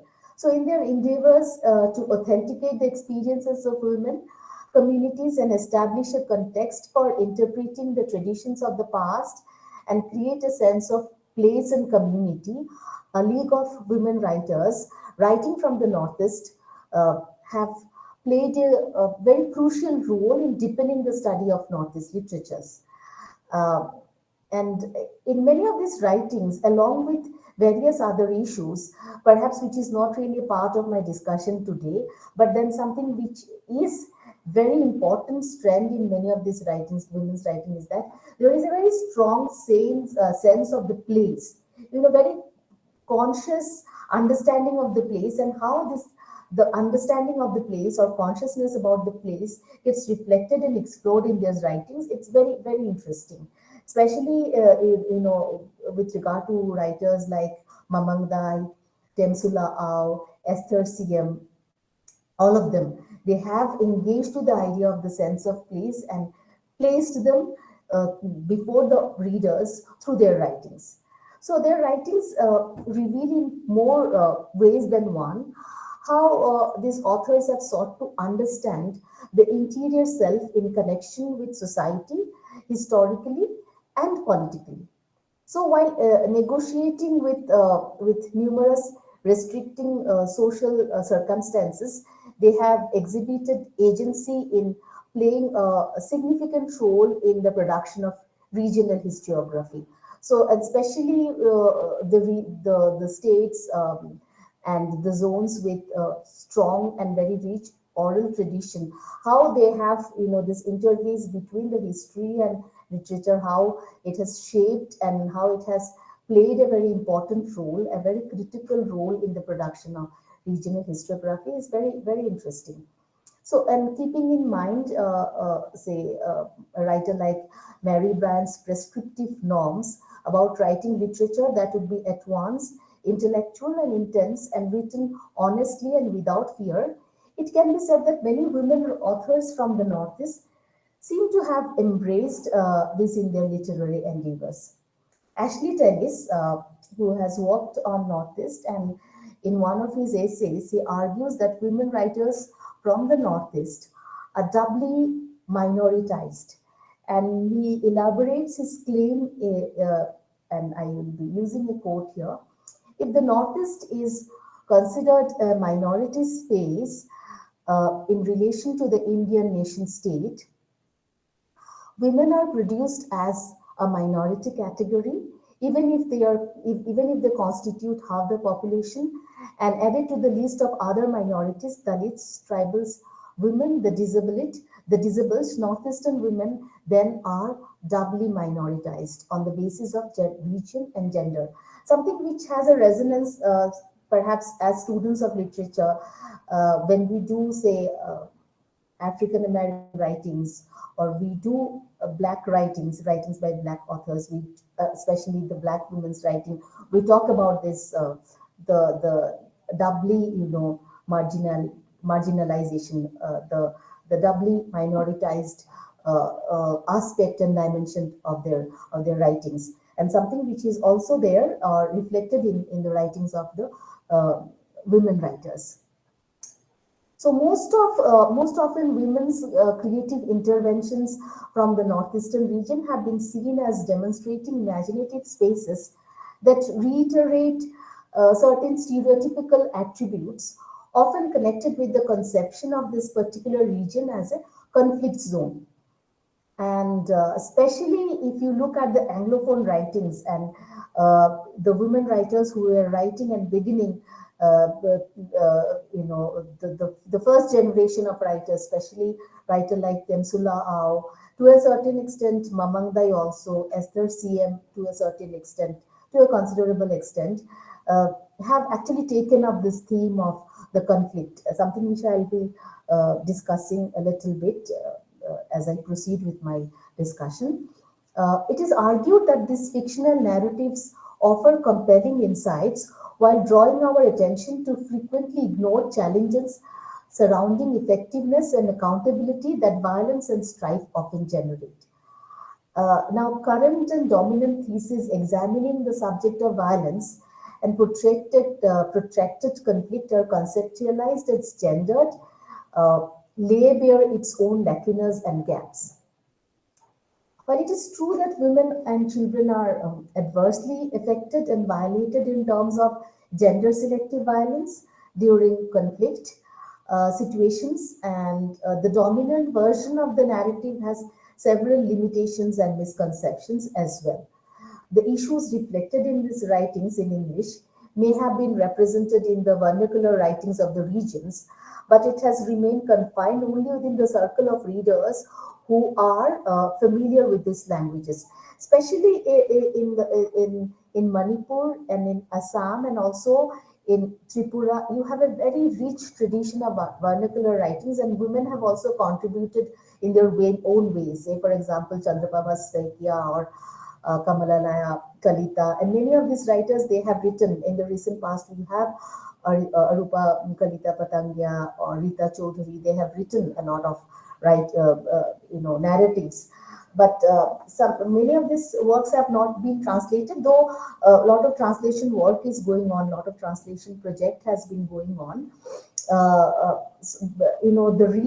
reachability of Anglophone writing is better because it reaches a wider audience and wider readership because it's written in English. So it reaches, not just different parts of India, but rest of the globe as well.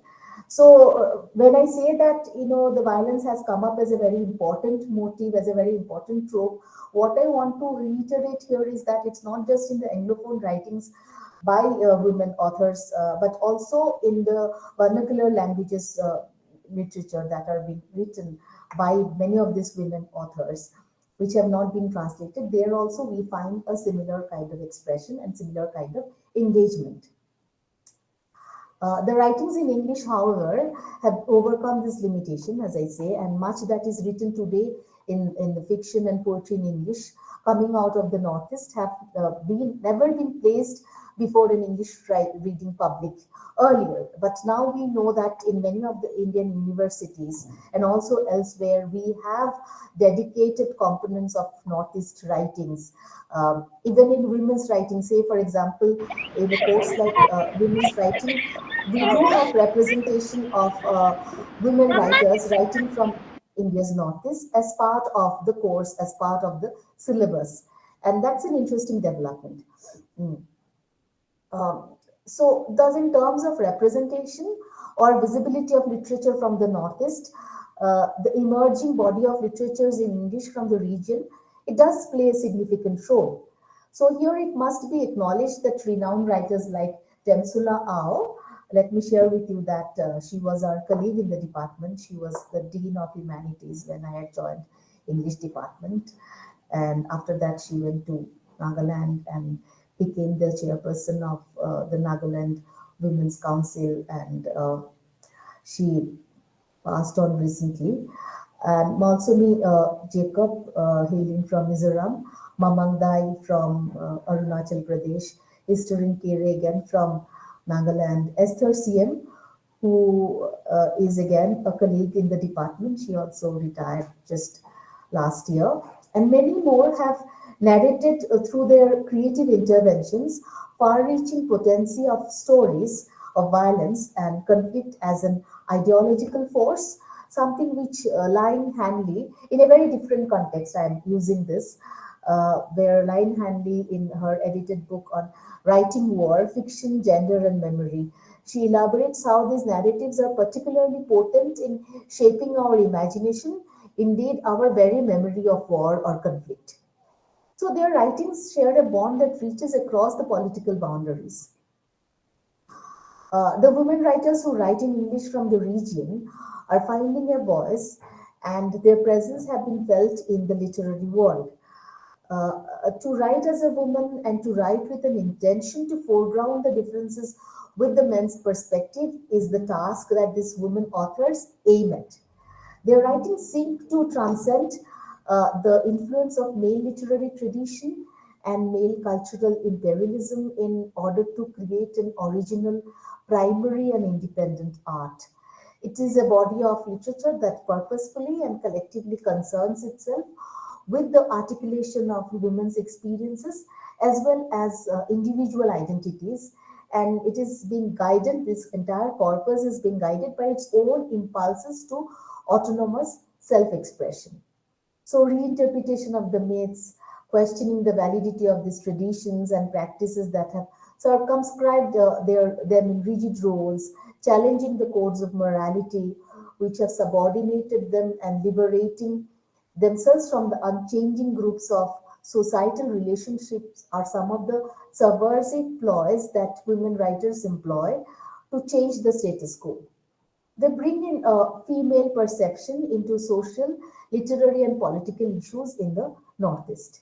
It is the first time that India witnesses several women writers rediscovering their native cultures, folk tales, and beliefs in their poetic and fictional genres of the English language, as we see very evidently in the writings of Mamangdai, Temsula Au, and Esther CM, and many more writers uh, in the recent past, Jadis Paryat has also done a very remarkable work in this regard. So now, by foregrounding women's views, experiences, and issues, they too are laying the foundations of a tradition of women's writing in English from this region. And now, when it comes to the short fiction, here I'd like to just intervene and say that the most of these prominent women writers in English from the Northeast have similarly found the literary genre of short fiction especially suitable to deal with the wide range of, Indian or more particularly the Northeastern experience. The existence of a rich heritage of oral tradition amongst the various tribes of the region also may have facilitated the transition to short fiction as a smooth one. The short story thus has thrived as a popular mode of storytelling. As the writers find it convenient to adapt to this genre, short fiction as a narrative, mold is seen to be suitable to and hospitable for depiction of feminist politics and pronouncements. Claire Hemmings, in a different context, had pointed out that what matters is how we might tell stories differently rather than telling different stories. So it is also useful to note the kind of feminist critiques that these writings offer in terms of open endings, ambiguity, time, voice, etc. Ali Smith, in her, again in a different context, in her discussion on the nature of ending of a short story, observed that its end is never an end, it's always some kind of middle or beginning, and something which we also find in many of the short stories written by the women writers from the region. And it must also be added here that the ambiguity, which is very often symptomatic of a short fiction, can induce and perpetuate, more subtle and less militant engagement with perhaps feminist politics. So, in the Northeast, the construction of gender in the Assamese, Naga, Khasi, Mizo, Manipuri, or Apatani society in Arunachal Pradesh may have slight variations from each other. However, the general principles that define the private and public divide with regard to men and women in society often remain the same. It might sound like a paradox because we often come across, and there is a very common perception that women in India's Northeast are more emancipated. They are based on a more emancipatory politics and more emancipated and liberated than the rest of India. But then it is also something which is informed by its own kind of paradoxes. Uh, that they enjoy a better status than their counterparts in the rest of the country, and that the burden of patriarchy is perhaps less oppressive in the region. But in reality, northeastern region is rooted in a very patriarchal social structure, and something which has been pointed by Temsula Au in a very interesting essay, which is part of Preeti Gill edited a book called The Peripheral Center. It's called, the name of the essay is called Benevolent Subordination, and where she talks specifically about Naga society and the women's role within the Naga society. And if you look at the title Benevolent Subordination, it is itself talks a lot about what it means. And also, there is another essay by SESSION called Khasi Matrilineal Society, The Paradox Within. Because in Meghalaya, it's a matrilineal society. The women, especially the youngest daughter, who is called the Khaddo, she is the custodian of the family property, and also the familial responsibility goes down to, and she is the custodian of the clan. But at the same time, we also see how many of these women uh, uh, they have not been given proper representation in the public sphere, especially when it comes to the governing, bodies of governance and political bodies like the Nong and all. They don't find any kind of, their voices are not something which we find very commonly in this various socio-political spheres, even in Meghalaya. So, various issues like the politics of motherhood, marriage, domesticity, all of this most readily associated with the personal sphere are located as enduring sites of contestation and are problematic for women to navigate. Let me start with a discussion on Temsula Au's a very interesting short story called The Jungle Measure, and how it illuminates the potential of strategies and negotiations adopted by the female protagonist called Khatila to provide refuge to her husband, Punaba, who has been identified as a militant by the governmental machineries. A kind of role reversal. This It's a very interesting short story where we find that there is a kind of role reversal which is being played out. The story uses certain moments in the narrative to highlight the importance of acknowledging the female voice who brings about changes, say vis-a-vis the larger political strife that has a direct bearing on familial space. The story actually forces the reader to question any assumptions they may have about female agency in the light of patriarchal interventions, and revels in telling us that it is never quite as simple and straightforward as that. As she has, I was just mentioning benevolent subordination in her essay.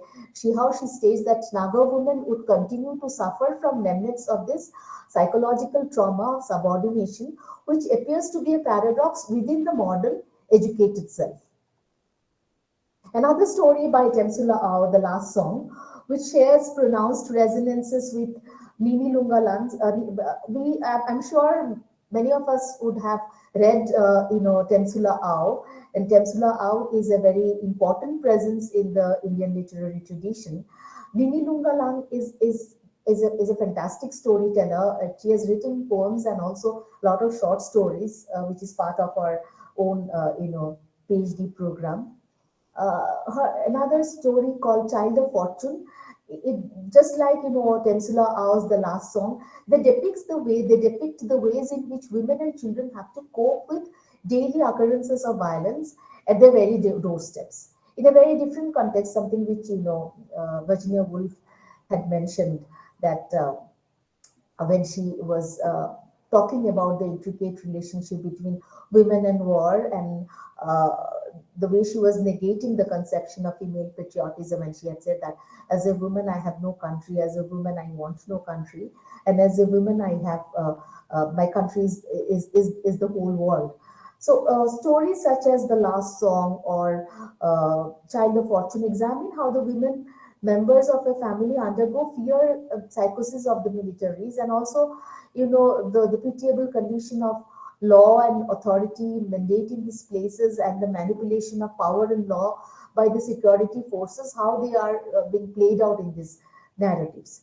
And another story which is a little different from, say, The Last Song or The Jungle Major, it's called The Pot Maker by Temsula Au, where Santila, she's the daughter, and her mother expects her daughter, Sentila's mother expects her daughter to learn the skill of weaving. Weaving, one of the many activities that a woman is supposed to perform as her ascribed duty in the domestic space.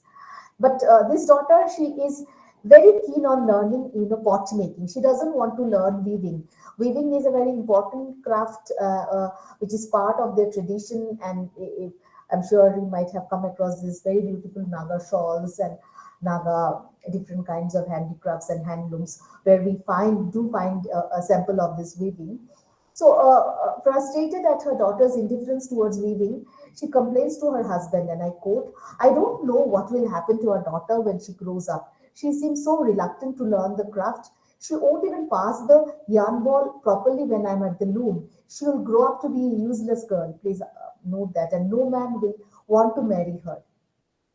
These stories are all part of Temsula Au's collection called These Hills Called Home, Stories from War Zone. Women, as stated earlier, are groomed to be an ideal wife and take their rightful place in the domestic sphere. We find a similar motive in the other story called The Night.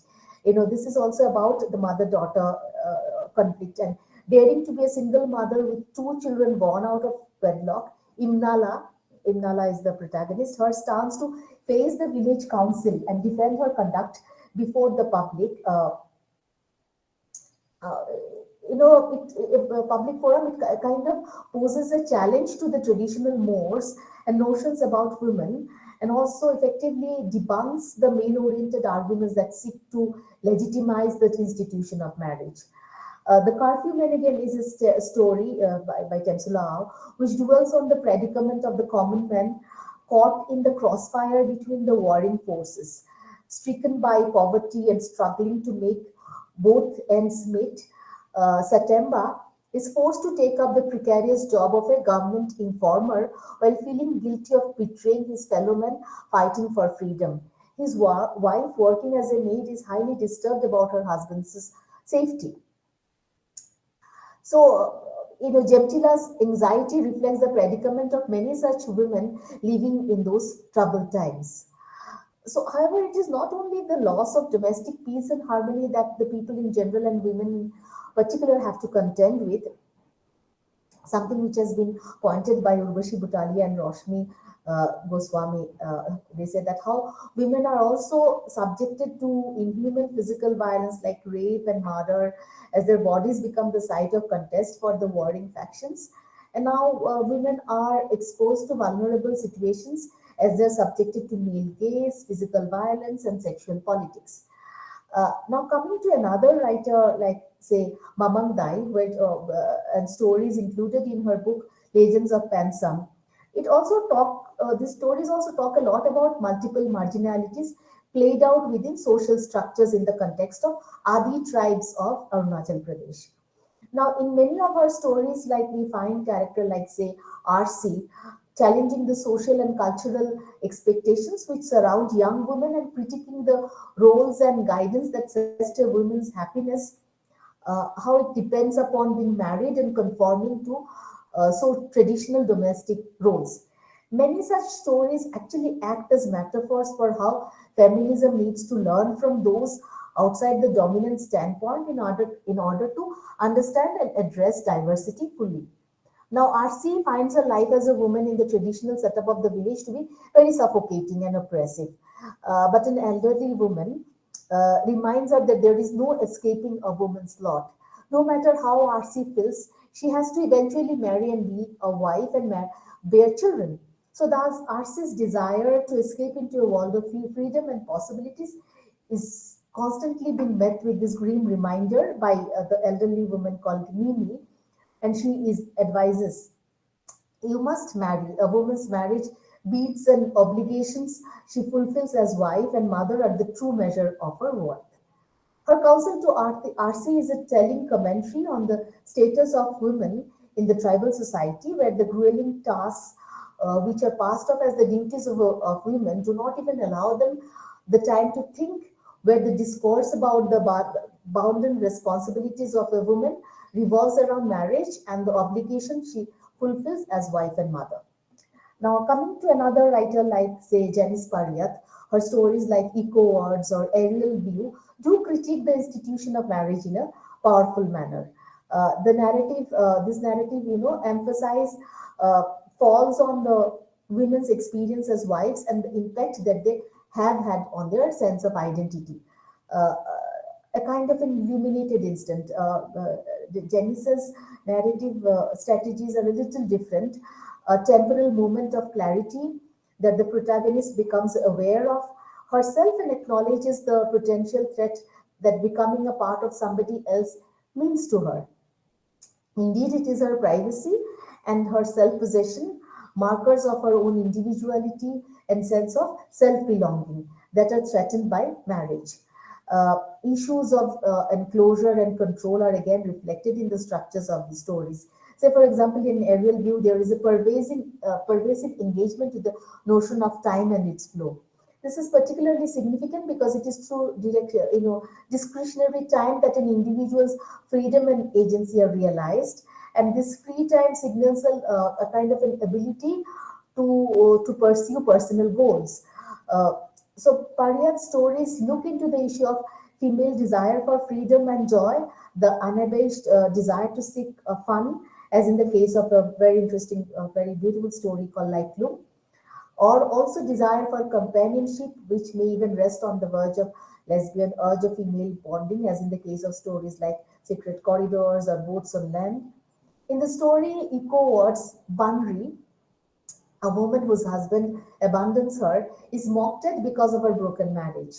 The story brings home the fact that the fate of a woman who has been abandoned by her husband could be extremely difficult even in a matrilineal society like Bangladesh, something which I was trying to drive home and I was trying to harp on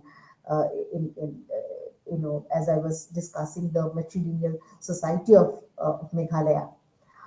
Similarly, Jannavi Boy was the favorite child is a story that brings out the frustration of a woman who thinks that the marriage that her mother had arranged for her could not provide her the desired level of prosperity as her sisters. Uh, she compares her status with that of Ranu, I mean, the other sister who has been married off to a better family, and realizes that the difference is all because of their marriage. That the notion that marriage ensures future security and happiness is subtly critiqued in this story. And also, the politics of motherhood is something again which we find one of the most prominent points of debate upon which perhaps feminist theory and practice have evolved since 1960s, and in many of these writings from India's northeast also we find the mother figure becomes a central concern in say Tensula or Mamangdai's collection of short stories. The need to conjure the mother, reaffirm a maternal existence, and reclaim motherhood dominates many of their short stories. Uh, uh, at the same time, each story also portrays alternative images of the mother, thus allowing a spectrum of images to constitute the category of mother. Uh, Say, for example, in stories like The Night or in The Pot Maker, uh, the ways in which uh, motherhood is being portrayed and how it allows the reader to critique societal discourses that seek to shape and inform and also even control women's bodies. So this formalistic feature of moving between different narrative perspectives is critical to the facilitation of feminist critique. So with these various portrayals of motherhood, the notion of an absent presence emerges in relation to the mother-daughter relationship, and many of these narratives illuminate how even if the physically absent, the mother-daughter bond lives on beyond the material confines of existence. Anjum Hassan's stories also depict motherhood in a very different light, and her depiction of motherhood is very different from that of, say, Temsula Ao or Mamang Dai or some of these other writers who have written and talked about motherhood, or say SESSION. Uh, you will find Anjum Hassan's, she is telling us about a different kind of experience of motherhood, many of her short stories. Similarly, Jannavi Barua also has taken up in a very major way uh, uh, the idea of motherhood or the notion of motherhood and the experience of motherhood. So, the challenge to tradition and the attempt to restore subjectivity of women when tradition and chauvinistic male domination threatens to render them invisible often comes from literature, especially from women's writing. So, as a concluding note, I would like to say that review of the existing social order, redefining the parameters of the roles of women, and the construction of female subjectivity are some of the features that we find in the writings of women from the Northeast. While we do see reflections of tradition mandated roles in some of the writings by women from the Northeast, there are also narratives and fictions which suggest greater empowerment for women and mark the emergence of independent fictional persona or appearance of single, self reliant women as protagonists and rebellion rebellious female figures. So, with these few observations, I'd like to end my discussion here. There are many other trajectories which can actually be explored to know more about women's writings in the Northeast. Okay, thank you, ma'am. Thank you so much for such an enlightening talk. And since you have referred to a huge array of short stories and texts, I guess it will be very helpful for the audience. So I would like to now invite audience for if you have any kind of questions or queries, please go ahead, ask ma'am your queries. Shubroto, you are working on Northeast culture. So if you have any questions for Suranjana Di, kindly ask her questions. Yes, sir. Thank you, ma'am, for this insightful talk. Very pleased to listen to you. Thank you, Shubhrata. Ma'am, my question is, yes, ma'am, uh, if we look at the literature of Northeast India, we see some similar themes like folklores, folk tales, legends, and the ecological perspectives, both are represented in males writing and females writing. So my question is Yes. how they are different in these themes, how they are dealing differently. These themes are is there similar kind of representations? If you look at this, since you have focused on the folklores and folk practices and folk narratives, something which I think I had when I had started my discussion, I said that these are very important tropes in the literary representations and in the literary map of India's Northeast. And you are absolutely right when you say that many of these male writers as well as female writers, especially female writers, I think one of the major exponents of this particular uh, area would be Mamandai. Which authors have you taken for your research, Shubhrata? Which are the authors you have taken? Yes, I have taken Mamangdai, Janovi, Barua, and Istarin Kire, and they are I'm dealing with them actually. Their work. Yes, there is, as in the case of, if you look at the ecological consciousness or the sense or the Yes. poetics of the place in many of these writings, there is a strong feminist angle and the for feminist dimension as to how they are using their own orality and how they are using their own resources from the past and how they have brought in a kind of a feminist consciousness in their writings. Say for if you are say if you are making a kind of a comparison between a writer like Desmond Karmaflang, who writes from Meghalaya, and say Esther CM, who again writes from Meghalaya, or say Mamang Dai, who writes from who's essentially using resources from Arunachal Pradesh, you will find that there is a pronounced feminist consciousness. How even these folk narratives or the ecological corpus, how they are embedded and how they are negotiating with feminist politics or feminist consciousness. There are differences, though there might be certain commonalities, some common threads are there, especially when they are using certain kinds of narratives, certain kinds of already existing narratives. They might be using the same kind of stories, but when it comes to a female or a woman's writer's take, it's a little different from the male authors. That feminist consciousness is something which is embedded in their writings. You'll find that, how women's voices are foregrounded in these writings. Okay, okay. Thank you, ma'am. Okay, anyone else from the audience? If you have any questions, please. Ma'am, Yes, Yes, please. Gujarati. yes, ma'am, you said like women are being doubly subjugated. Mm-hmm. Could we say that they are being triply subjugated as like from the through the society they are being subjugated, first of all. Secondly, when from the husband, as well Mm-hmm. as women are also being subjugating the woman. We can see that also the scenario is we can see that scenario as well as that. So could we say that they are being triply subjugated or repressed, suppressed in This a is manner? Okay, yes, it's an interesting intervention.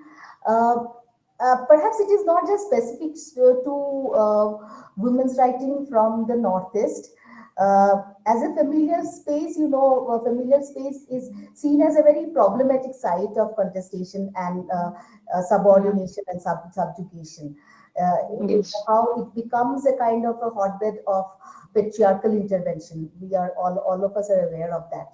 Yes, I mean, when it comes to this constant construction between the mainland India and Northeast, so region-wise, I was using this doubly minoritized position drawing from Ashley Tellis's own views, something which I was using. And also, Mm. something which I told you, perhaps I was discussing when I was specifically talking about the matrilineal society, how it is very Yeah. paradoxical. There seems to be a kind of a perception and understanding that a matrilineal society of women are very liberated, very emancipated. It's not the case. Yes, I mean, it's not just perhaps singular or double or triple kinds Mm. of strengths. There are multiple strands of Multiple marginality. layers. Yeah. Yes, Yeah. multiple. Yeah. Yeah, And then definitely. what did you say about textualized orality? Yes, I mean, the oral culture, how it has been adopted into the literary forms. I think I was giving you the example of a particular performative art called Khawar. It's from Yeah. Meghalaya. Yeah. Yeah. It's kind of a performance, very short hymns, rhyme kind of songs that are being performed. They are being used in literary writings as well. Somebody who has done a fantastic job in this regard is Infam Singh Nonkinri. In many of his works, he has used this, and not just his work. Throughout, if you look at throughout most of the works which have been published from Northeast, they have drawn upon this the culture of orality and how it has been. There has been a kind of a dialogue Mm. between the oral tradition and the written, and there is a kind of a negotiation between the two, and how it has been placed in the within the mold of the text. So the orality becomes a very pronounced trope in many of these writings. Which Something was being like not coming in the front section. That is being now written, and it has been come in the front section right now. it has been By written explored format. actually. The practice of orality or the tradition of orality, this is the creative practitioners. They're constantly they're using it. They're playing with it. They're using it in as part of their literary art or literary craft. How they're That using it that as part of their articulation has craft. become. Yeah. Yeah. Yes, yes. Yeah. Okay. Thank you, man. Thank you so much. I hope that answers your query. Yes. Yes. Yes. Thank you so much. Okay. Anyone else from the audience? Yes, Rocky, please go ahead.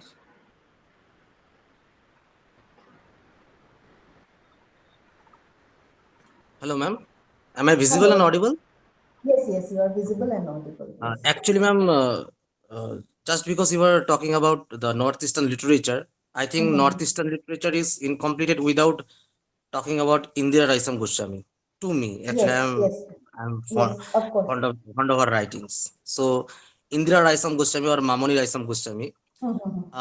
I can recall Mhm. when she was highly criticized just because of writing a text naming pages stained with blood. Actually, the name was Tej Adu Dhulire Dhushorito Krishta, Mhm. and it was dealing with the Delhi riot or the Sikh Sikh, assassination. right, Sikh assassination. After that assassination of Indira Gandhi, then the Mhm. Sikh assassination Mhm. uh, made by Congress. I can easily take the name of the party.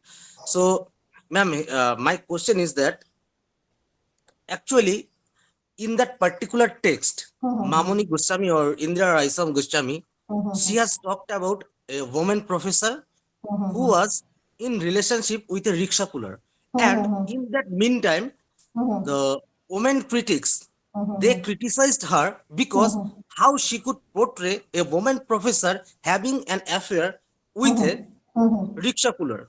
Mhm. So just think, if we change the gender, Mhm.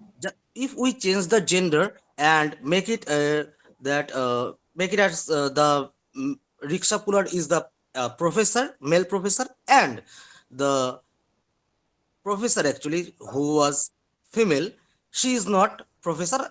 She is not superior to him, and she is just a simple girl, or like angel in the house. Then she could not have faced those situation or those criticism. Okay, just because she has portrayed that the professor was a woman and the rickshaw puller was a man. So the so-called critics, they have criticized her. Not only male critics, but also but also numerous women critics also have criticized her. So is there the equality or the real meaning of feminism, or what do you think about this? I don't think I have a very straightforward answer to this because it throws up a lot of debates actually. And Mm. yes, I'm glad that you brought in Indira Raisom Goswami. She's definitely she's one of the most prominent writers writing who has written from northeastern region. Because my writing was essentially focusing on the Anglophone writings. Many of our, Actually. very interestingly, since you have brought in, we have dissertation paper as part of the NEP syllabus. We have dissertation paper, I mean dissertation course as part of our fourth semester students. So many of our students are actually working on Indira Goswami's. One of my, I'm her supervisor. She's working on Indira Goswami. Indira Goswami has very interestingly, she has turned the table and she has actually uh, thrown many different kinds of questions concerning gender dynamics, not just gender dynamics, caste dynamics, class dynamics in many of her writings. I'm sure you'd agree to that, Rocky. Now coming to your question, if the gendered identities had been reversed, how things would have worked out? Uh, Jeff, yes, I'm sure it would have been perhaps seen in a very different perspective. That the woman is from, she is seen to be more empowered and in terms of her class, in terms of her position, vis-a-vis the rickshaw puller, who is in relation to the class position. So here, along with gender, the class, caste, many of these other questions are coming up. The entire discourses concerning intersectionality and everything would come here. So yes, I mean, if you could write back, or if the stories could be retold, just as we have Jane Eyre's retelling of, Jane Eyre's story as White Sargasso Sea, and when, Bartha Mason becomes the protagonist, a different kind of story is being told. Similarly, perhaps if the story had a different kind of, the gendered identity had been reversed, a different narrative would have emerged, perhaps. I mean, I think I don't think I can give a very straightforward uh, answer to that, because the question itself is very layered and it triggers a lot of discussion. So, I mean, it would uh, definitely, it would actually generate a lot of other questions, and perhaps the reception, when you are, since you are talking about the reading public and the reception of a literary text by the reading public, the reception would have been very different, perhaps. Yes. Okay, ma'am. Thank you. Thank you, Suranjanandi. Okay, anyone else? If you have any questions.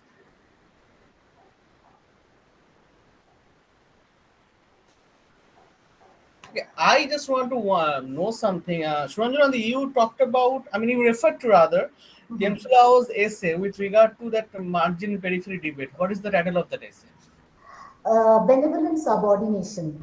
Benevolent subordination. It's an essay which is part of this edited anthology called Peripheral Center, edited by Preeti Gill.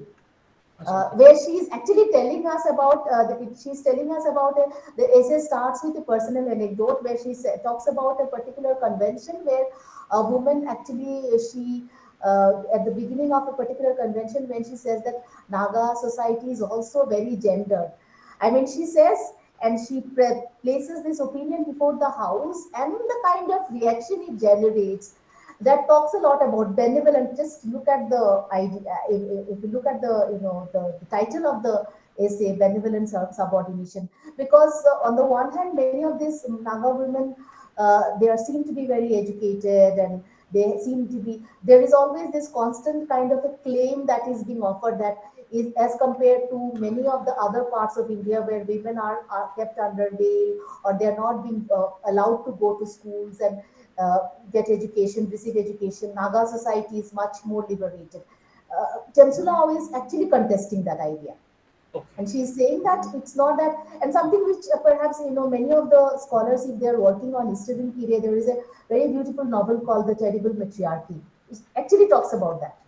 Okay. The grandmother, how she's constantly grooming her granddaughter, saying that a woman's position has to be a subordinated position in a patriarchal society. Okay. It starts right from the family. One more thing, Suranjana, I mean, Yes. this is not something related to your talk. I mean, I was wondering, can any other research scholar from, I mean, out of Nehu, I mean, could they access your library? I mean, the library of the Central Library of Nehu. Yes, yes, yes, absolutely. Anybody working on Northeast literature, it's like any other, you access any other libraries in any other university. I think they just have to go through a formality. You have to bring your supervisor's letter, and maybe I think that's the way. Some many of the scholars, they do come from different universities to access Nehru Library. More than library, because there are a lot of ethnographic works that go on. So they do have to come, and sometimes doing interviews, or doing other kinds of field study. Many of the scholars, especially from the field of anthropology, culture studies, they do come to Shillong and work. Thank you, Suranjana. Okay, any more Thank you. questions from the audience? Okay, so thank you, Suranjana, once again. Thanks Now, to you, Shekhar. okay. So now I would like to formally conclude this national webinar by extending the vote of thanks. Being the convener of the program, it is a matter of utter privilege and honor for me to deliver the vote of thanks. First of all, I would like to extend my heartfelt gratitude and regards to the Honorable Vice Chancellor, Professor Nikhil Chandra Roy of Coach Bihar Panchanabha University, for allowing us to organize a national webinar in virtual mode.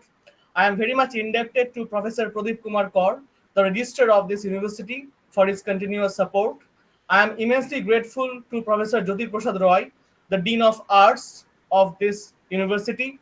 I am also thankful to each resource person for today's webinar for their enlightening deliberations.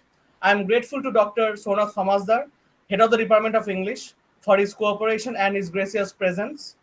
I convey my gratefulness to my colleagues, Professor Joyita Sengupta and Dr. Shaktipada Kumar, for their support. I am also very thankful to Dr. Rovijit Datta, the System Administrator of Coach Bihar Panchanabha University, for lending his helping hand. And finally, I would like to appreciate the presence of the research scholars and the students. Thank you, everyone. And don't forget to fill in the feedback form before you leave. Have a nice evening ahead. Thank you, everybody. Thank you. May I leave the meeting now? Yes, ma'am. Shaktipada is there as part of the, I know him personally. Is he No, there? I guess he didn't join. Okay, Suran. okay, Okay. okay. Okay, thank you. Thank you Thank all. you, Bye. everybody. Okay. Yeah. Bye bye.